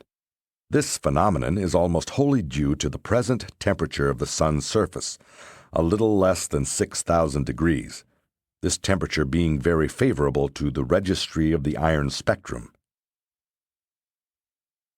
7. Sources of solar energy. The internal temperature of many of the suns, even your own, is much higher than is commonly believed. In the interior of a sun, practically no whole atoms exist. They are all more or less shattered by the intensive X-ray bombardment, which is indigenous to such high temperatures. Regardless of what material elements may appear in the outer layers of a sun, those in the interior are rendered very similar by the dissociative action of the disruptive X-rays. X-ray is the great leveler of atomic existence. The surface temperature of your sun is almost 6,000 degrees, but it rapidly increases as the interior is penetrated until it attains the unbelievable height of about 35 million degrees in the central regions. All of these temperatures refer to your Fahrenheit scale. All of these phenomena are indicative of enormous energy expenditure, and the sources of solar energy named in the order of their importance are 1. Annihilation of atoms and eventually of electrons. 2. Transmutation of elements, including the radioactive group of energies thus liberated. 3. The accumulation and transmission of certain universal space energies. 4. Space matter and meteors, which are incessantly diving into the blazing suns. 5. Solar contraction. The cooling and consequent contraction of a sun yields energy and heat, sometimes greater than that supplied by space matter. 6. Gravity action at high temperatures transforms certain circuitized power into radiative energies. 7. Recaptive light and other matter which are drawn back into the sun after having left it, together with other energies having extrasolar origin. There exists a regulating blanket of hot gases, sometimes millions of degrees in temperature, which envelops the suns, and which acts to stabilize heat loss and otherwise prevent hazardous fluctuations of heat dissipation. During the active life of a sun, the internal temperature of 35 million degrees remains about the same, quite regardless of the progressive fall of the external temperature. You might try to visualize 35 million degrees of heat, in association with certain gravity pressures, as the electronic boiling point. Under such pressure and at such temperature, all atoms are degraded and broken up into their electronic and other ancestral components. Even the electrons and other associations of ultimatons may be broken up, but the suns are not able to degrade the ultimatons. These solar temperatures operate to enormously speed up the ultimatons and the electrons, at least such of the latter as continue to maintain their existence under these conditions. You will realize what high temperature means by way of the acceleration of ultimatonic and electronic activities when you pause to consider that one drop of ordinary water contains over 1 billion trillions of atoms. This is the energy of more than 100 horsepower exerted continuously for 2 years. The total heat now given out by the solar system sun each second is sufficient to boil all the water in all the oceans on Urantia in just 1 second of time. Only those suns which function in the direct channels of the main streams of universe energy can shine on forever. Such solar furnaces blaze on indefinitely, being able to replenish their material losses by the intake of space force and analogous circulating energy.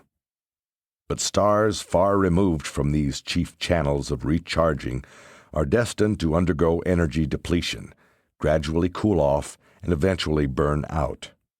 Such dead or dying suns can be rejuvenated by collisional impact, or can be recharged by certain non-luminous energy islands of space, or through gravity robbery of nearby smaller suns or systems.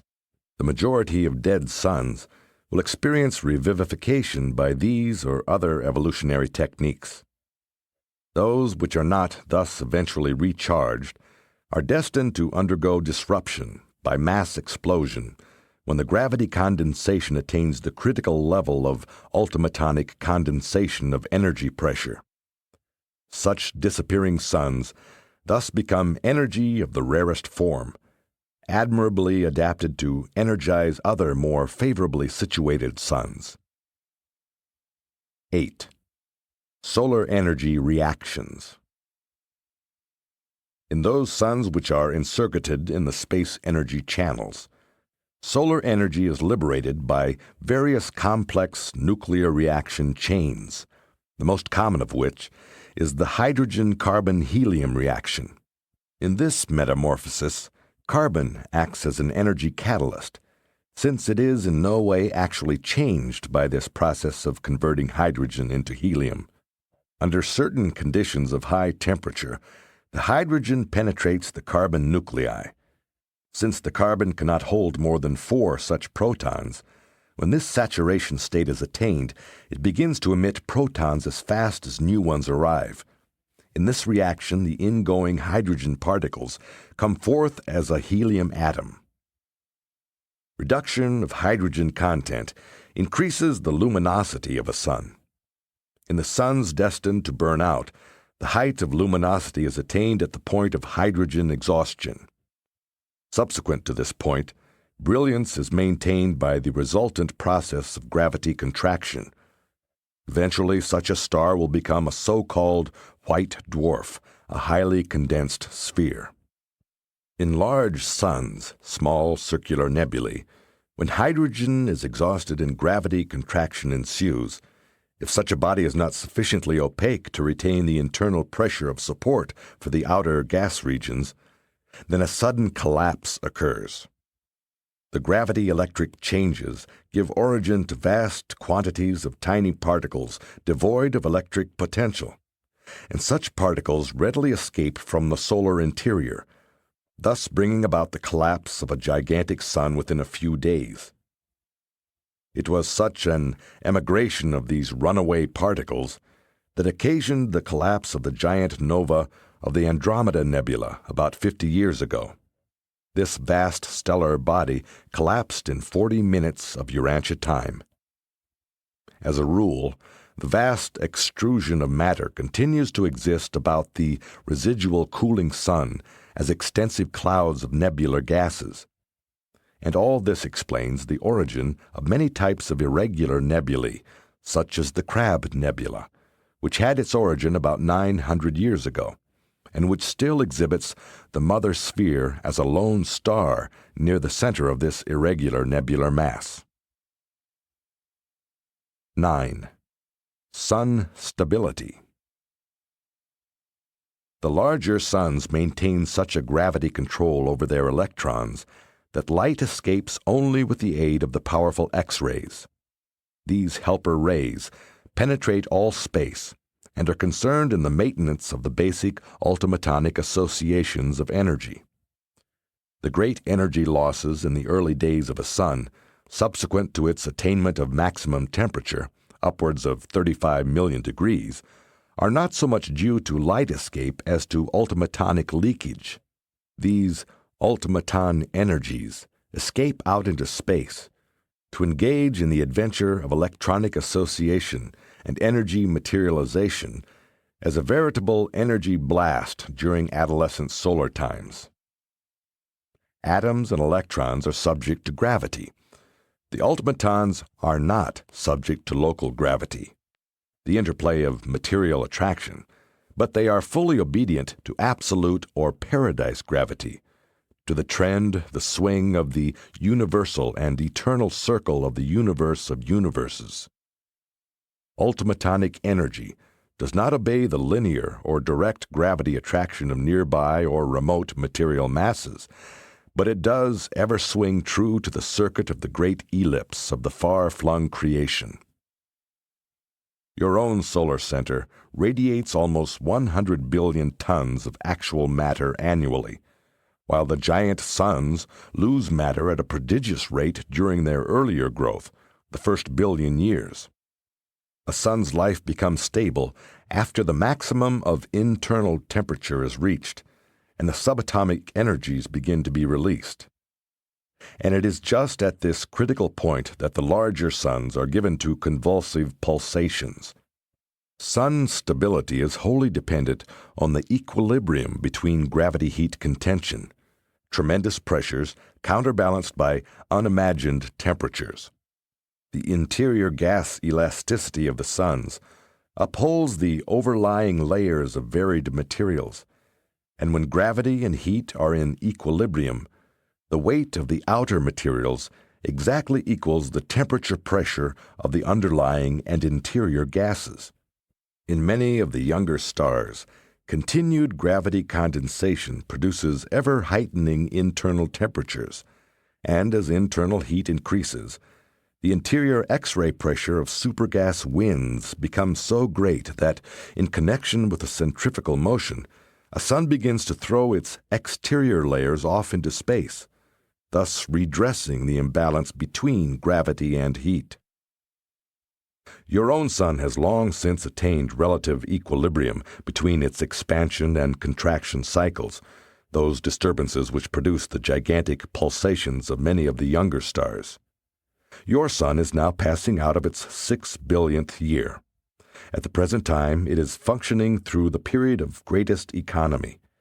It will shine on as of present efficiency for more than 25 billion years. It will probably experience a partially efficient period of decline as long as the combined periods of its youth and stabilized function. 10. Origin of inhabited worlds.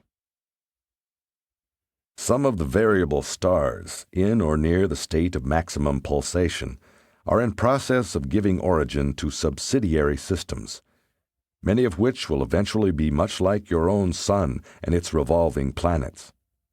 Your sun was in just such a state of mighty pulsation when the massive Angona system swung into near approach, and the outer surface of the sun began to erupt veritable streams, continuous sheets of matter. This kept up with ever-increasing violence until nearest apposition, when the limits of solar cohesion were reached and a vast pinnacle of matter, the ancestor of the solar system, was disgorged. In similar circumstances, the closest approach of the attracting body sometimes draws off whole planets, even a quarter or third of a sun. These major extrusions form certain peculiar cloud-bound types of worlds, spheres much like Jupiter and Saturn. The majority of solar systems, however, had an origin entirely different from yours, and this is true even of those which were produced by gravity tidal technique.